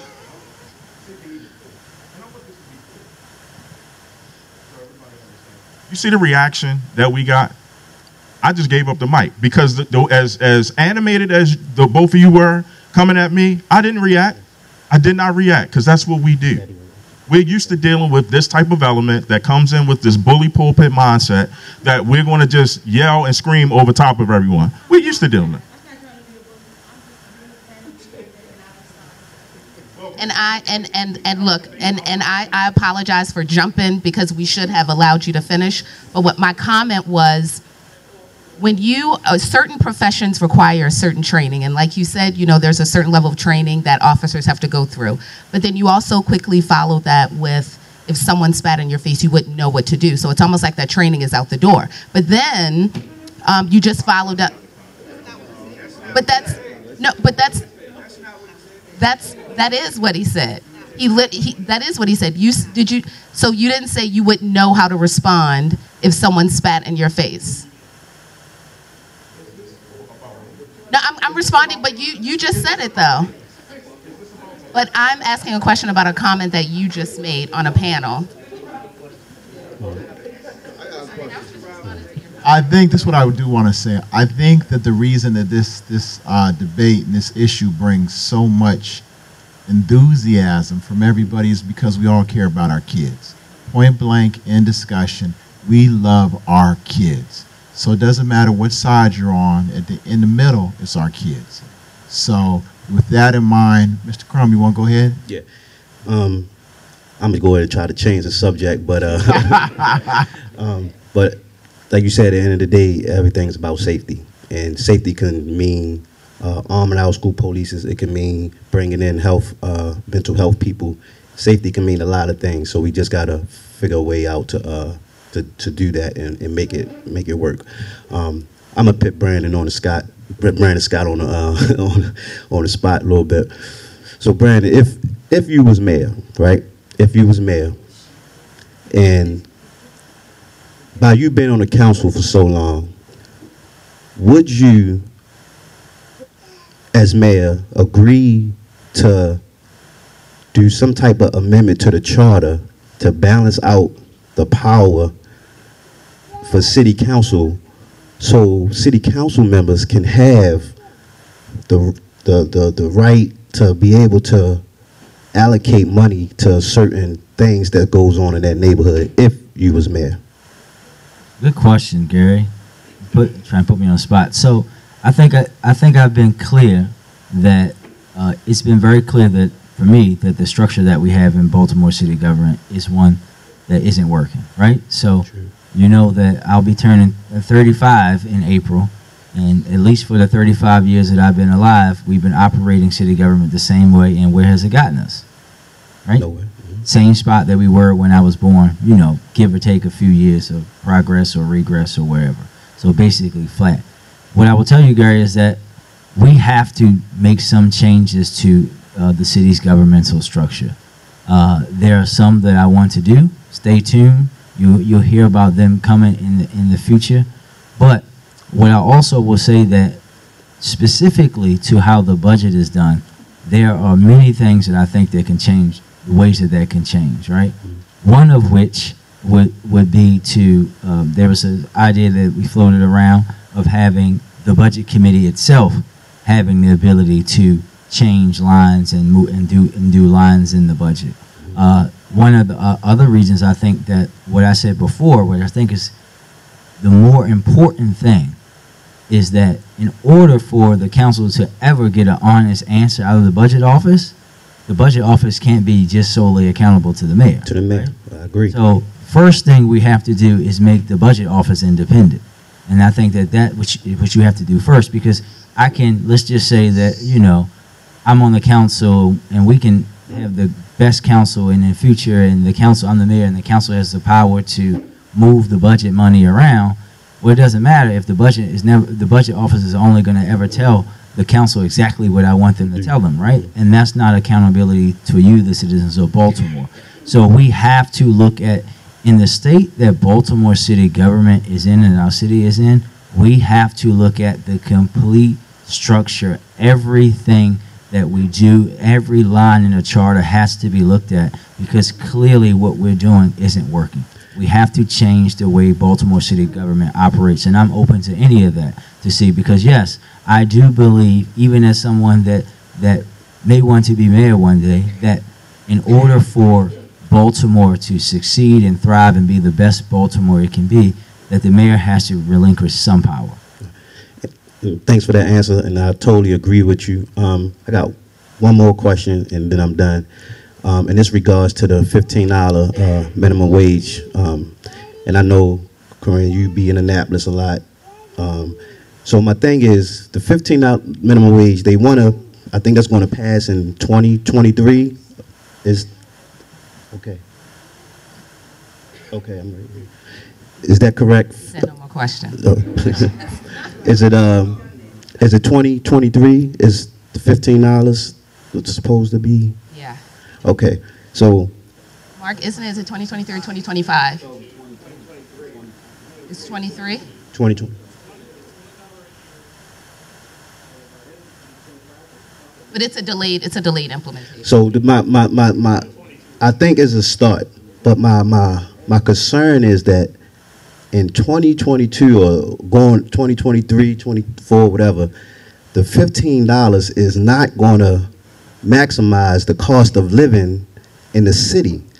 It's almost going to be like we're passing $15 minimum wage and we still going to be right at square one for our cost of living in the city. So my thing is, I know we have to start somewhere, but is it really going to have an impactful status with people who are barely making it right now? So, you know, as Executive Director of the Job Opportunities Task Force, our mission is to advocate on behalf of increased wages and increased incomes. And we know this, and we do this because there are way too many individuals, working adults, who are working what is being identified as full-time wages, but they're not able to really benefit from those full-time wages because they're not really full-time wages. And so what's happening is that individuals, like we all know in here, are cobbling together a number of jobs just to be able to make one full-time wage, right? And they still not making it. It's called the working poor. And so that is why years ago we saw minimum wage fight for 10-10. That's why now we are seeing the fight for 15, okay? So yes, we have to start somewhere because right now the math isn't adding up for folks given what they're bringing in. But that also leads to my second point. You know, when it comes to how much will be enough, given the level of concentrated poverty that we have in the city of Baltimore, right? Economists all over will tell you that in order to be able to survive, to stabilize in the city of Baltimore, you're gonna need to make somewhere between like $29 to $30 an hour. But if we can't even get folks to agree to like $10 or $15, I mean, just imagine what the debate's gonna be like for $29, $30 an hour. Last year, CNN came out with a report that listed the states in terms of how much you must make to rent a 2-bedroom apartment, rent, not own. Maryland was number 5 in the nation, in that you had to make $29.50 an hour to rent a 2-bedroom home, okay? And so it's I'm saying all this to say that for an organization like JOTF, who advocates on behalf of increased wages and knowing what it's like to, be low wage and try to access high wage jobs, we got to start somewhere. But we also have to be very clear that $15 is not the panacea. That it is not the silver bullet, because you are right. Costs are increasing right now. So if you live even if you were making $15 now, if you live in a community where your only grocery store is the corner store and you paying $3 for a roll of toilet paper, not a 6-pack, a roll of toilet paper, and all of the other options in the community means that you're paying less, paying more for less. Yeah, it might not seem like that $15 or that $10 means anything. But we have to start somewhere, and that starting somewhere has to open up that larger conversations about how we are investing in our human capital and how we are also investing in the larger community. That you pay folks more, yeah, but how can we ensure that the costs surrounding them are also reduced so that a large majority of their wages aren't going to things like rent? Or if you live in a certain community, you're not paying $400 for auto insurance liability alone, right? And so all of these things have to be considered when we talk about a minimum wage debate, but that being considered cannot come at the expense of a fight to increase wages. So I get you, but... How you doing? My name is Ivan Paz Jr. I heard the lady say hurt people, right? But I want to know, when this city going to take accountability for the things they done to people. I was falsely convicted. I spent 2.5 years in jail. The police put a gun on me. I got 36 staples in my leg right now. I had fractured ribs from the Baltimore City Police Department. Like, since I've been home going on 2 years now, I haven't been apologized to. I ain't get no money because I went to trial. I got found guilty by the people, the citizens of Baltimore, for something I didn't do. I sat in jail. I did my time. I asserted all my rights. Till this day, all I hear is from my lawyers, Baltimore City, is saying they not accountable for the officers' actions. The GTTF. So, like, I got a lot of anger in me towards police, towards the government, but I love my people. So, when I came out of jail, instead of channeling anger in the wrong way, I've been trying to be positive. But it's so hard out here because I'm stereotyped, you know what I mean? I still get harassed by the police on a daily basis. I'm struggling to get a job. I started my own, like, I rap, and I started my own company, Certified Society Entertainment, and I just been trying to use this as a tool because I got a lot of young brothers that look up to me. I understand the game. I spent a lot of, from 16 to my adult years in prison. So, I am a product of what the system can make you. I've been through it, from the bookings to Cumberland to North Branch. I've been through there, so I understand it. And I also understand how to deal with, police, because I had to deal with wardens and, and since I've been home, the streets is like a tier now. It's like a compound in prison. The police is the COs, and the people in the community are it's like we the inmates. It's no difference for real. And it's like, I heard the brother say, to make people instill institutions. And that's where you make people institutionalize. And I don't really think we should instill institutions. I think we should teach people how to be human beings. And you know what I mean? Because even like when I was in prison, I used to argue with the captains and stuff because I just want them to treat me like a regular human being and just hear me out. You know what I mean? I understand he was a captain, he had the position, the title, but once you strip the title and everything from everybody, we human beings. So that's all I want to know. I just want to know, like, when is the city gonna hold themselves accountable for the things they're doing to the community? Because we worried about fixing the problem, but I am the problem right now, and I'm back in the community. So if I wasn't mentally right, I would be a problem in my community.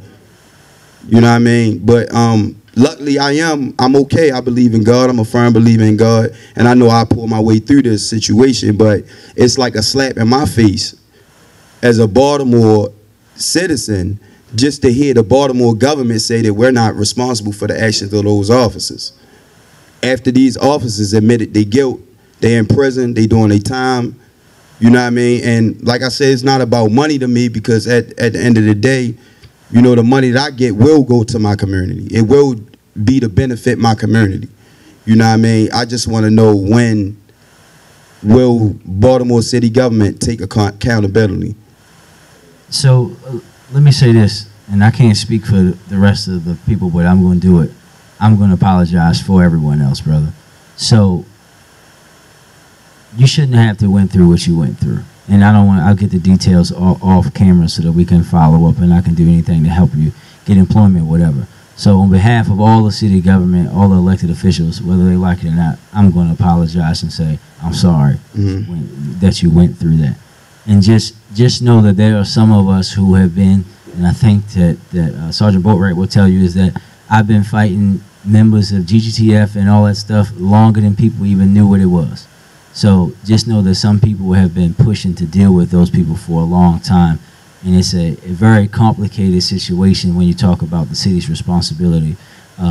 They should be reaching out to you and helping you, and that's what I'm going to try to push someone to do, to figure out what we can do to remedy the situation for you, because you and your family shouldn't have to go through what you went through. There are some delicacies that I'm not even going to bear you with now about who's actually responsible for the police department, but at the end of the day, you were illegally mistreated, and you shouldn't have done that, and we have to now figure out a way to, one, make that whole, but most importantly, how to help you come back and be who you want to be in society, and whoever you wanted to be beforehand, and figuring out the best way to make you successful so that you can help other young brothers. Because listen, the truth is that you're not the problem. You're the solution to the problem, right? That's the truth. The truth is that, and I always tell people, there are these folks who are going around town saying we have to get back to having 3,000 police officers. That's the answer to all of our problems. And I simply remind them that when we had 3,000 police officers, we had higher levels of violence than we do today. The issue, the solution is in the people, right? Right. That's exactly the thing about Baltimore, is our people. The solution is in our people. We just have to invest in that. So I'm going to shut up for now, and we'll talk when it's over. I appreciate your willingness to keep going, Ivan, because you're right. When you hurt people, and I can't imagine the frustration that must be built up every day knowing that somebody destroyed your life. You know, you had a child when you left, you had a promising future, and so a lot of that was destroyed. And so, you don't always know I'm here to support you and help you. That was the question. The reason why I thought many of us was on this panel was to kind of talk about solutions to criminal, what's happening in Baltimore and how we work to reduce crime. And, my councilman alluded to that the solutions are in us. And many of us, I know a young lady, Erica Bridgeforth, said that if we, the advocates in Baltimore, were to stop doing the things that we do on a regular basis, crime would be much worse, right?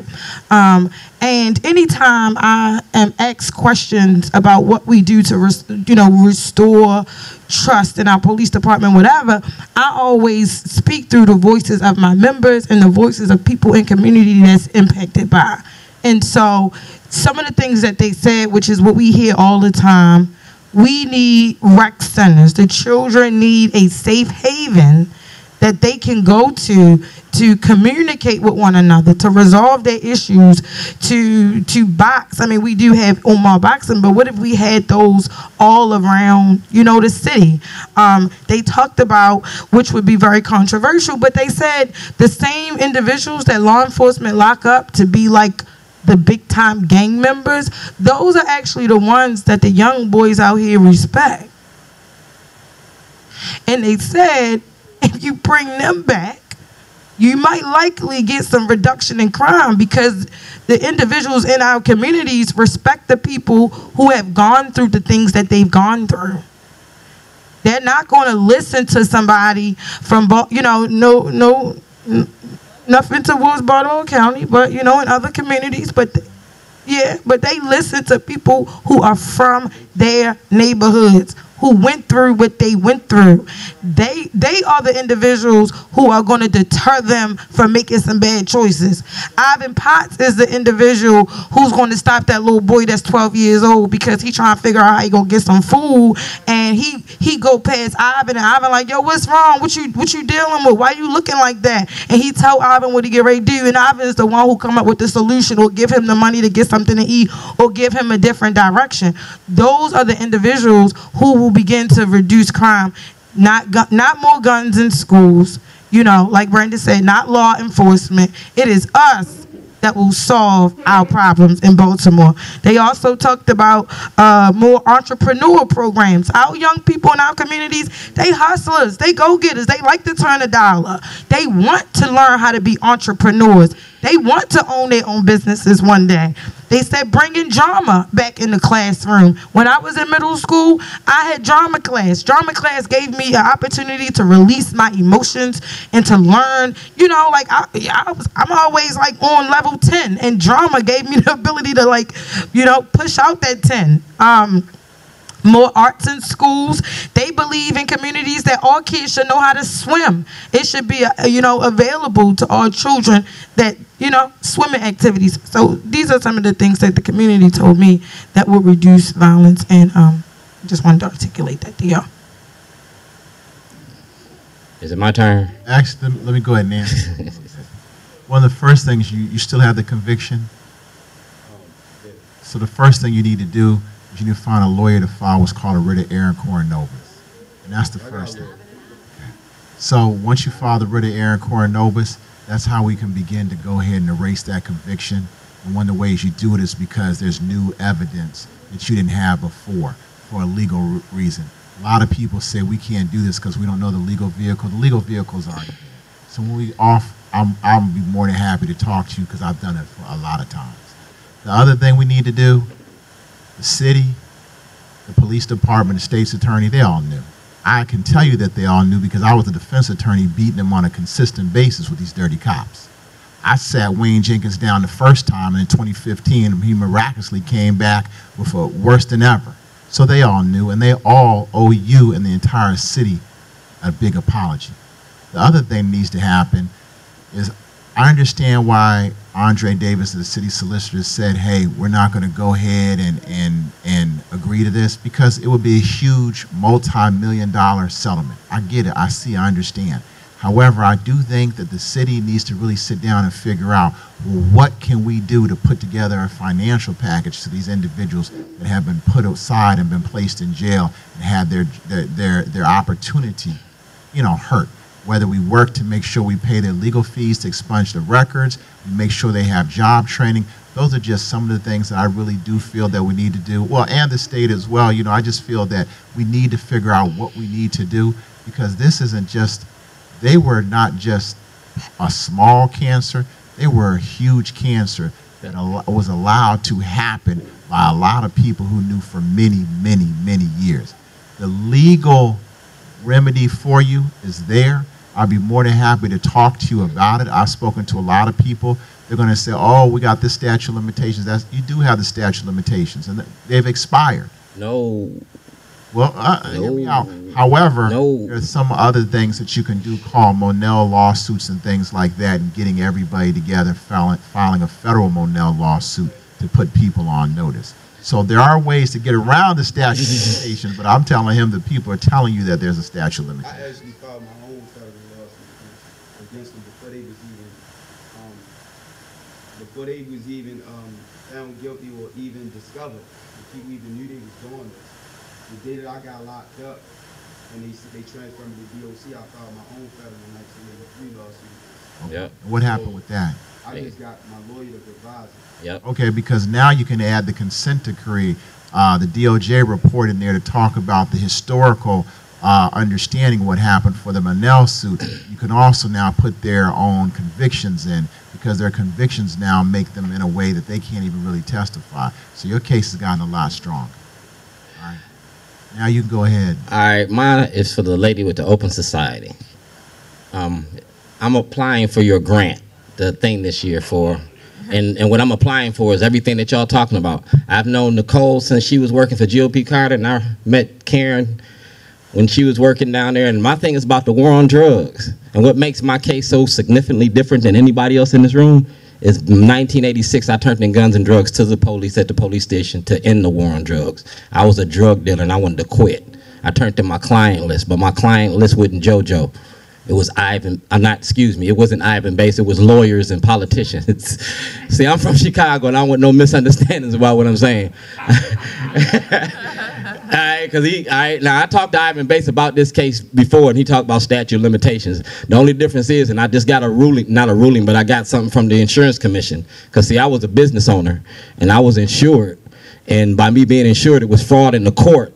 And fraud in the court is not a statute of limitations. And it was also fiduciary fraud and whatever. So my thing with you is, I've done this report. I've done this thing for 13 years. Mine is documented. I'm a terrorist. I've been locked up in 2 different states for crimes I didn't commit. I was kidnapped by the state to keep this information from coming out. Ivan Bates knows some of the information. Brandon Scott knows some of the information. You know what I'm saying? I turned into the city solicitor. And bottom line is, the illegal war on drugs, which is the basis of this whole conversation, the schooling of the police, all that. We got to end the war on drugs the same way that they ended prohibition to end the violence and the racism. You know what I'm saying? Because the war on drugs ain't nothing but a war on the black community. You done seen the 13th Amendment, and you done seen the new face of old Jim Crow. And when you're talking about the politics here in Maryland, Mr. Scott, we talking about plantation politics. We talking about generational incarceration, where you had the have versus the have-nots. Back in '68, Martin Luther King told you all about that when he wrote letters from Birmingham jail. You feel me? I'm from Chicago. When they killed Fred Hampton, I was throwing rocks at police since I was 8 years old, and I ain't gonna stop now. Just so I'm clear, Mr. Shorty, because I don't know. So you applied for... I am going to apply. I'm going to talk to you so I can get this thing off the road. I want to get all my paperwork right. Oh, okay. I want all that money. Well, go ahead. Well, with that said, I think we've had a tremendous program. What I said I'm going to give everybody opportunity to say something in closing. But first, before we end, we want to hear from the children. So, you have a question, ma'am? Right there. But everybody, all the panelists will be able to say something. Okay? I think I'm Chloe, and I'm 9 years old. And I think you should bring guns to school, because if something happened, and a kid is shooting, I think you should hurry up to the class. And I think you should bring guns to school also. Oh, the police should bring a gun to school. So this is my granddaughter, and I did not tell her to say that. Okay. For the ones that don't know me, I'm Val Jenkins, the founder of Hug Don't Shoot. As much as I hate guns, I've been saying this for the last 2-3 years, I do agree that the school police officers should have a gun. God forbid if that guy would have came to my granddaughter's school with a gun, I don't want someone to say, I'm gonna run to my locker. I also agree with the ladies that it should be more mental health counselors in the school. So everyone up there today was absolutely correct. Everyone. For this gentleman right here, I'm only a regular citizen in Baltimore, and I personally apologize to you. In the last 2 weeks, only in the last 2 weeks, I done found 9 people a job via Hug Don't Shoot. So if Jeff can't help you, I will do everything possible to be able to help you. Trust in the police officers is a major issue. Just today, someone from the Hug Don't Shoot IG page asked me, or am I looking for, or am I helping someone to get jobs if they had felon? I sent the message on my Facebook page. Jeff was the first one to respond.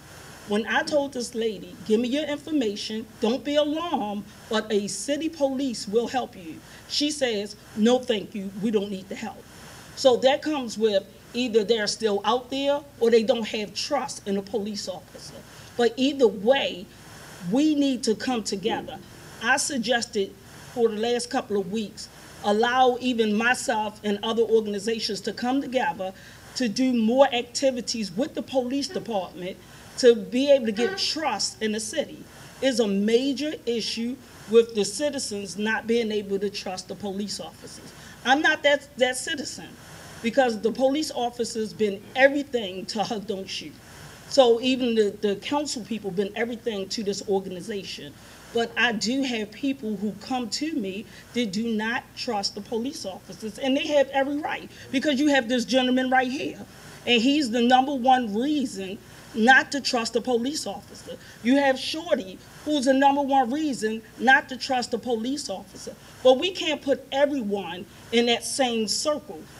We have to start somewhere. We need this guy to say, the police officers did this to me years ago, but in the same token, I spoke up talking about him, and now they help me in the areas, because I'm quite sure no one in this room was responsible for this man going to jail. But everyone in this room could be responsible for him getting his life together. So saying all that, can I have a hug?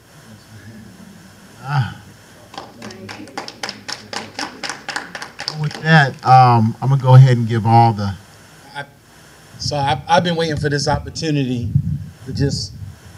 We're supposed to be coming up with some solutions, and I wanted to be able to provide a solution. Those that know me know that for years I've been touting this solution on my Facebook page. So we were just talking about that the city claims they need about 3,000 officers. I keep saying that we just need a few hundred good men and women to engage in these streets. There is not going to be a Superman or a superwoman to come save us, but together, collectively, we can be supermen and superwomen together and save our own city. One of my ideas and suggestions that I've been touting for a long time is for us to get out. Some people call it a mob, some people call it a militia. You can call it whatever you want to, a gang, an enforcement unit, whatever have you. Some people are starting to use the terminology micro-policing. But we need to come together and start engaging these blocks. I can take you outside right now to Upton and Pennsylvania Avenue, and it's party city up there. I can get whatever I want to get, drugs, weed, whatever I want is going on right now in front of the carryout right on Upton across the street from the train station. And what's crazy is the police officer is sitting right across the street. I can guarantee you that. So we can't rely on law enforcement to do this for us. And what's crazy is a lot of us have our own lane or our own special skill set. So some of us are professionals, some of us are into psychology, some of us work for the city, some of us work for the government, some of us are lawyers. But collectively, if we went out there and we engaged these young men and women, stop being afraid to be the village. Go out there and start engaging these young men. Give them an option. Say, look, you're not going to sit out here anymore and just waste your life away. You got drug issues. This lady right here is going to take you to a program. If you got an issue as far as a criminal record is concerned, these folks are going to help you with expungement, and these folks here are going to help you as far as job readiness is concerned and get you into a job. If we do this, there's only, and Brandon, you happen to be on the public safety, so there's only maybe a dozen or so hot spots within the city. It's not like the whole city is chaotic. So I'd said within a year, if we went block by block and spent just a week, 1 week, and we all took shifts. If some of us had to work in the daytime, we would come at nighttime. If we had to work at nighttime, we would come in the daytime. And we all meet up on this corner right here, like up on Upton, and begin there first and keep going until we tackle each one of these neighborhoods until we resolve whatever the issue is. Homelessness, we get them into homelessness advocates. Whatever the issue is, if we all come collectively together, we can resolve this and stop relying on the government necessarily do it or the police necessarily to do it, because that hasn't worked for us. It's time for us to take control and engage our own communities. Stop being afraid to be the village. You know, and this brother right here, there's people in here right now that want to help you. I agree with that 100%, right? Because like, I come from the world of the villains. You know what I mean? Like I know what y'all up against. Do you understand what I'm saying? Like, I know the guys y'all up against. You feel me? And a lot of it is because the prison system. These dudes coming home and not to get understand, because I had jobs since I've been home, but they wasn't permanent jobs. It's always you have it for 30 days and then they out of work, so you gotta look for another job. And everybody coming out of jail can't handle that.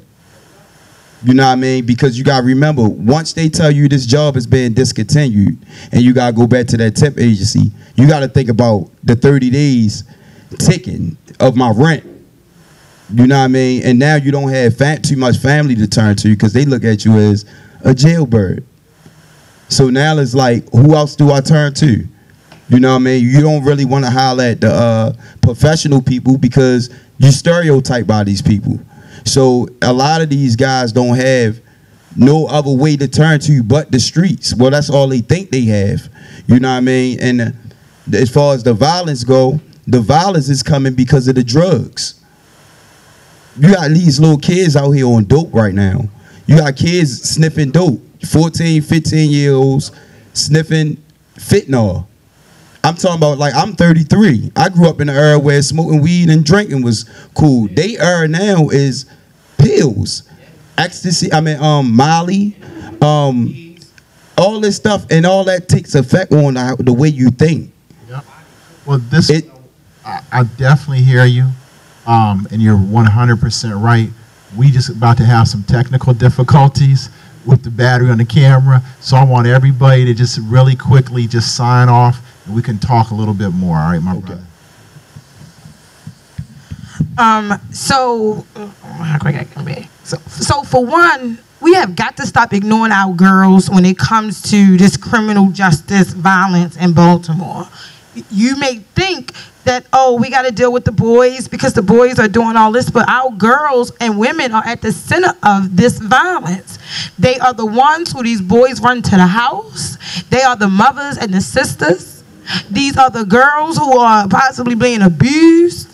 And so we got to stop ignoring our girls when we're talking about violence. It is not just the boys who are impacted by violence. Our girls are impacted by violence.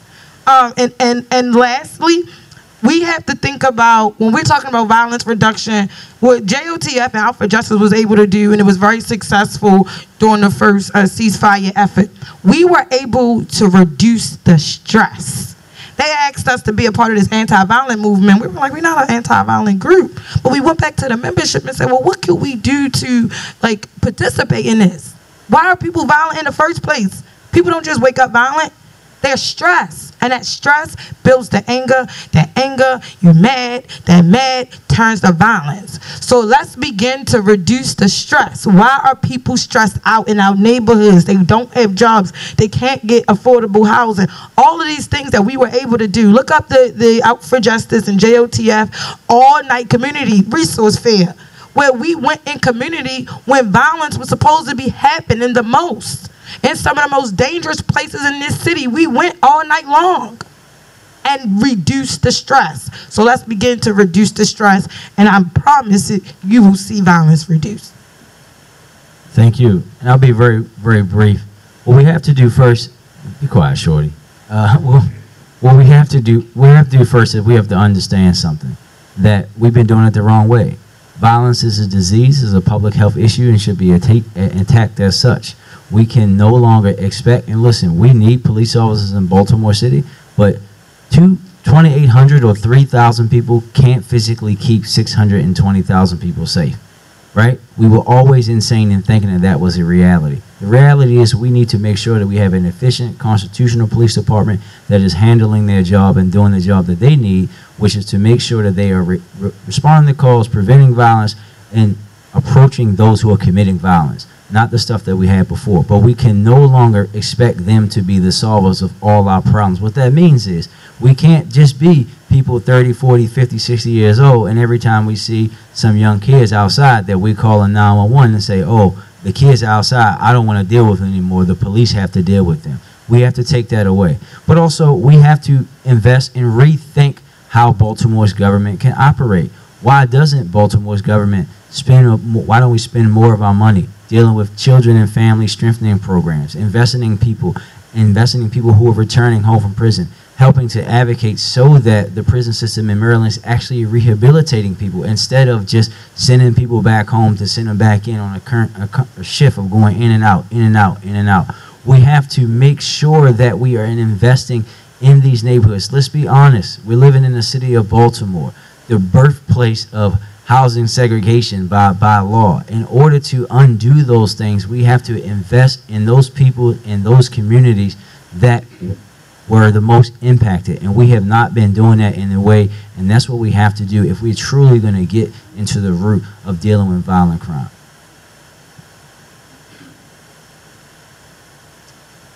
I don't remember if there was a question or if we just given closing remarks. Okay, all right.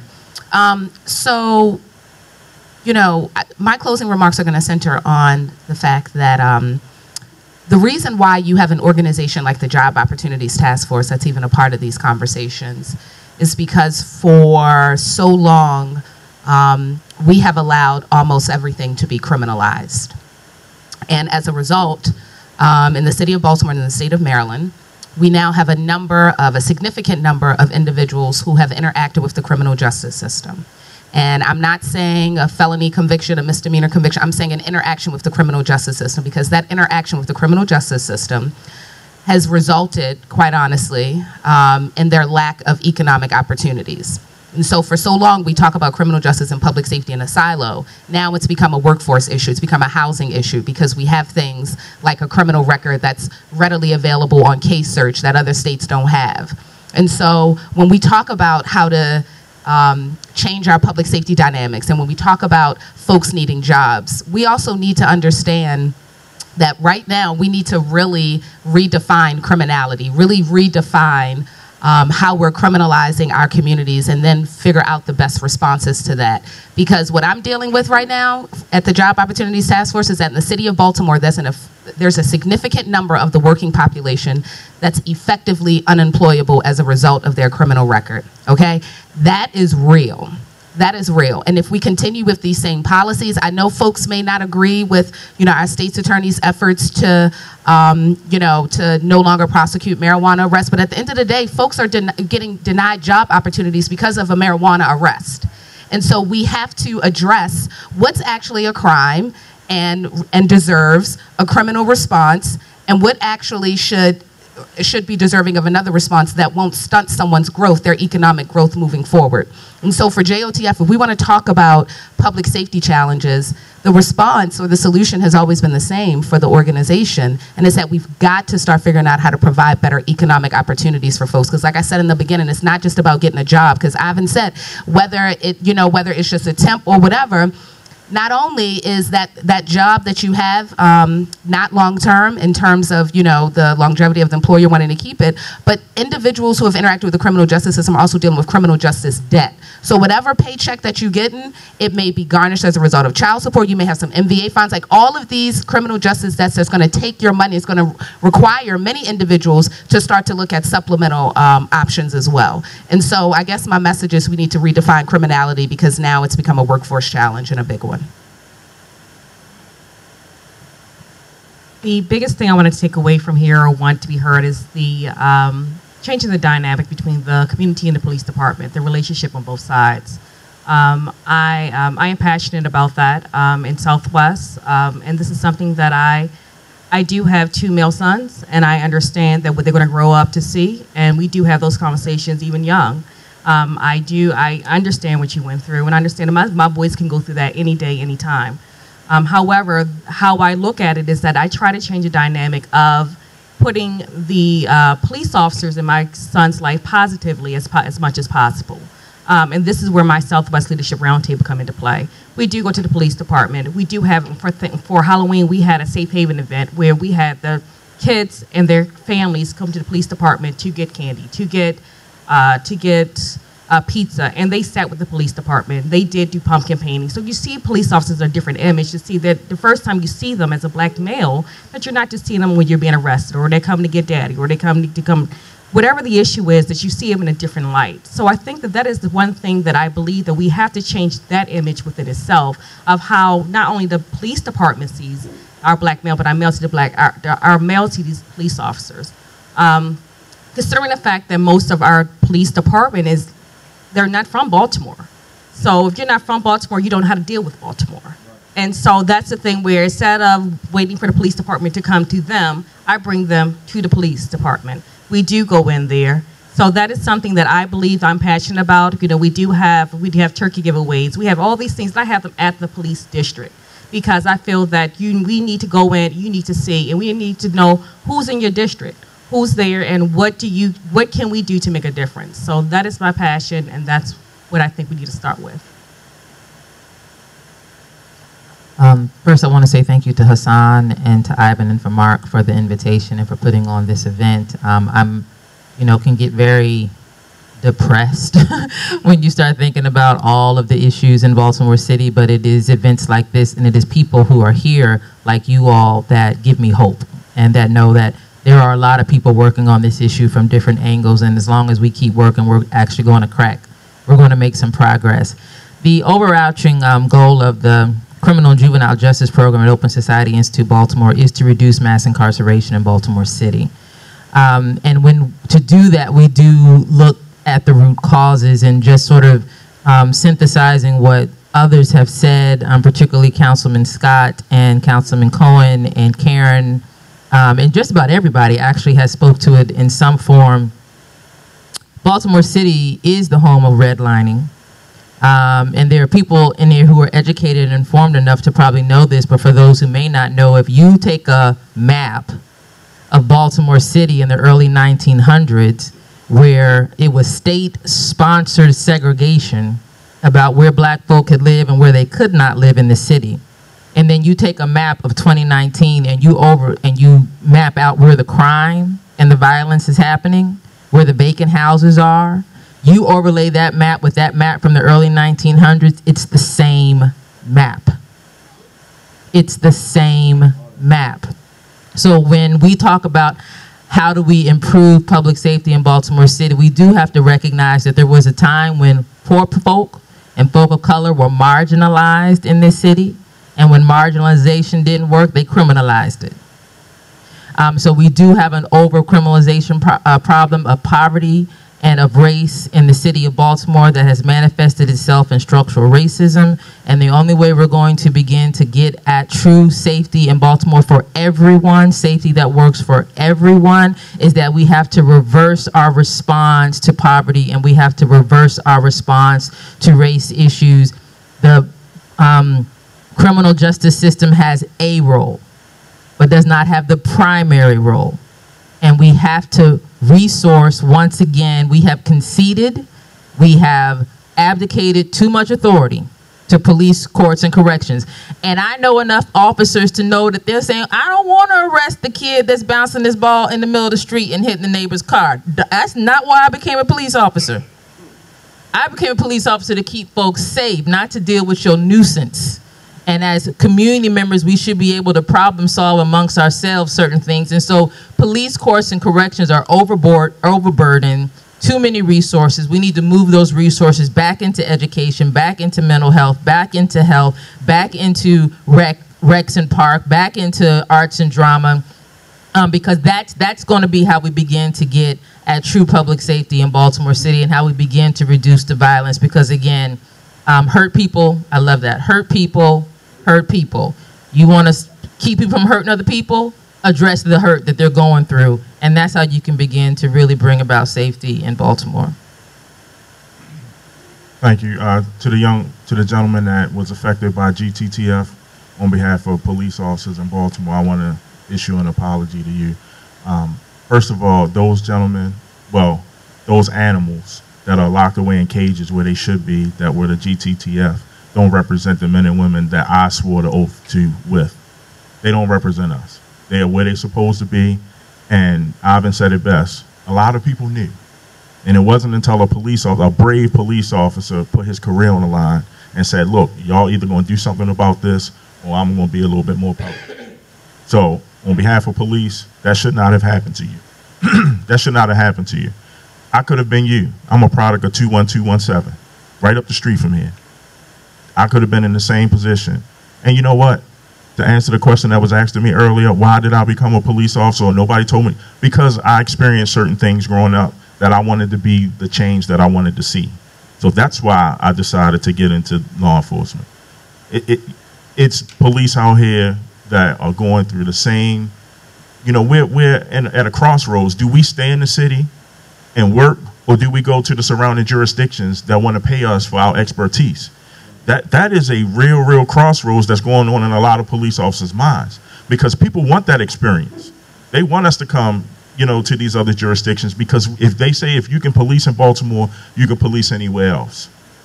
And so, you know, I want to take away from this, I want it to be clear to everyone that's listening on the internet and that's here.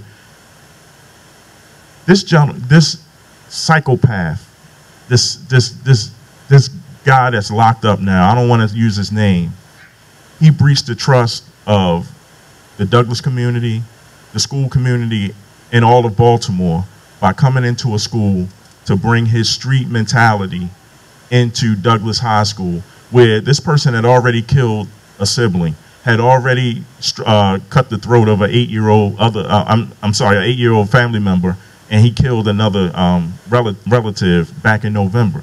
So that person, he's not the only person out there. He's a repeat violent offender. Why did he only do 1 year for cutting an 8-year-old's throat? That's the question we have to ask. How do we get there? How is he allowed to be on the street? But these are the people that we as police officers want to put away. You know, that's you know, my call to everyone to understand, you know, we're not out here as you know, animals and you know, guys that want to just shoot kids and all of that stuff, especially everything that everyone has talked about giving money and food and things like that. Go into any high school in Baltimore and ask the students how much money have their school police officers given for their proms, for their, just to eat on a regular basis. You know, there's some kids, when I was a school-based officer, I had kids that came to my office every day just to get some food, just to put in their book bag to take home. And, you know, my dad's right there. We had a refrigerator that was stocked with stuff. Just take it home. So let's not demonize a group of people that is less than 100 now. Remember, we talked about 142 positions. We have less than 100 because some people have taken that bait, and rightfully so. If I'm going to work somewhere, I want to work somewhere that takes care of me and that's worrying about my safety, my well-being, my pay, my income, my future. And other places are saying, you know, come on. So that's why we're having a hard time filling the job as a school police officer. Nobody wants to take it. Last thing I want to say, I know we talked about the arrests and marijuana arrests, and I think it's important. There's a misconception that it's because police arrests that people can't get jobs. No, people can't pass a urinalysis. That's the fact. We got a city full of people walking around just smoking because it's in their mind it's legal, but then when they go to drop urine to get a job, the job is saying, no, your urine is dirty.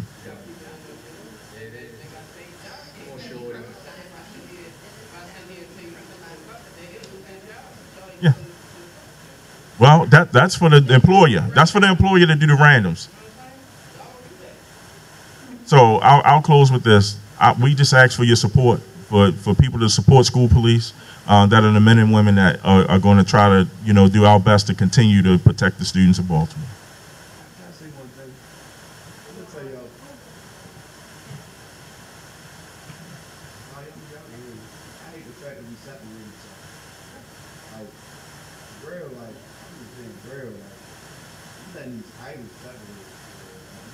We all black, you know what I mean? We all dealing with the same issue, just a race issue, you know what I mean? And it's like, cause I just watch y'all two talk, and he was just explaining himself, and the way he spoke was it was opposition to it, you know what I mean? And it's only because of these titles. You're not looking at each other like, oh, that's part of my race. This is my race we talking about. We looking at it as the people and us. We separating each other from each other. And I think these systems that, you know what I mean, is instilled police department, prison systems, all of it is taught us to separate each other from each other because they got these labels, lower class, upper class, middle class. And when you put these people in these brackets, as people go up in these classes, you start to look different from the other classes. You know what I mean? And that's the thing about titles, because even in the gang world, you know, I had to tell her, bro, like, yo, you want to do something to me, but I'm black just like you. You let a title actually separate us. And I think even in society today, you let the title separate us and we're not looking at it, it's affecting the race as a whole. Because even if you're a lawyer, judge, prosecutor, whatever, you're still black. You're still responsible for the upliftment of your race. And your race is at the bottom of the totem pole right now. In society, period, all around the world. We don't own our stores and our community. That's why we can't get jobs. Because the little mom and pop stores, if you own them, there's somebody coming out of jail and working in it. That person coming out of jail knows everybody in the community. Now, such and such won't want to go in the store and rob that because you know such and such works in that store. And he's gonna, and such and such work in the store now might have been a serious view back in the day. It's well respected, and he just wants to come home, live his life, but he can't get a job. So if we own more things in our community, we can employ more people in our community. We used to operate. You know. A job today. You know, with that said, I just want to, first of all, I just want to thank everybody for coming out tonight, because everybody in this room, you're part of the solution, and that's what's very important. I want to thank DMV, got Mr. Politics Hassan over there, super producer Jason, the boss of all bosses Mark, and myself, the legal eagle, I guess you call me. But I just want to most of all thank the pastor and Union Baptist. We want to thank you so much for all that you've done, giving us this opportunity. We want to thank all of you, because the one thing that I was able to get from this panel is that there are a lot of people who care. Everybody on this panel cares. It doesn't matter if we see the same, but we care. And deep down inside, we all want the best for our city. So with that, I want to turn the mic over to the pastor. Thank you. Thank you. It was just so enlightening to have each and every one of you here. There was a purpose, and I do want to thank my dear beloved brother for having the first televised town hall meeting at Union Baptist Church. There's a reason for that, because our ancestors built this church in 1905. Our ancestors built the community center in 1955. Our ancestors built a Head Start center in 1995. And I've stated publicly that I'm going to buy McCullough homes. So we can do what we can do. And you need to always remember that if in Baltimore, it is the black church. And it is, in this instance, West Baltimore Union Baptist Church. You need to know that history. We need to proclaim that history. Y'all don't realize I'm not asking y'all to come on Sundays. I want y'all to come Monday, Tuesday, Wednesday, Thursday, Friday, Saturday, and let's transform our community. We got the capacity. We've got the intellect. We can do it. And so I'm just happy to see you here. I'm excited.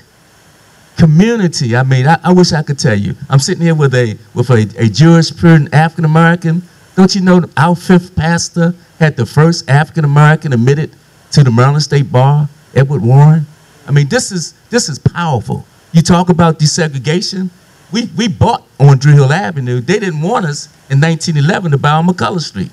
Our city is changing, and we have the capacity to change it for ourselves, by ourselves, with ourselves, totally involved. So I do want to thank you, and please don't leave here and say we don't own nothing. We own this. That's why we're able to open up the doors and let you in. I got 175 children that come next door 5 days a week. We own that. We can own our community. Thank you, y'all. And we do want to make sure that there's supposed to be a basketball game between Hassan and Brandon Scott. I would like everybody to be there. Just let us know where it's exactly going to be. Oh, so now that we definitely understand, and the last thing I do want to talk about is we do have tickets. We do have tickets. We do have tickets if you want to come to the event with the singing sensations. It'll be this Saturday, the 23rd of February at 5 p.m. and we do have tickets. Once again, thank you so much.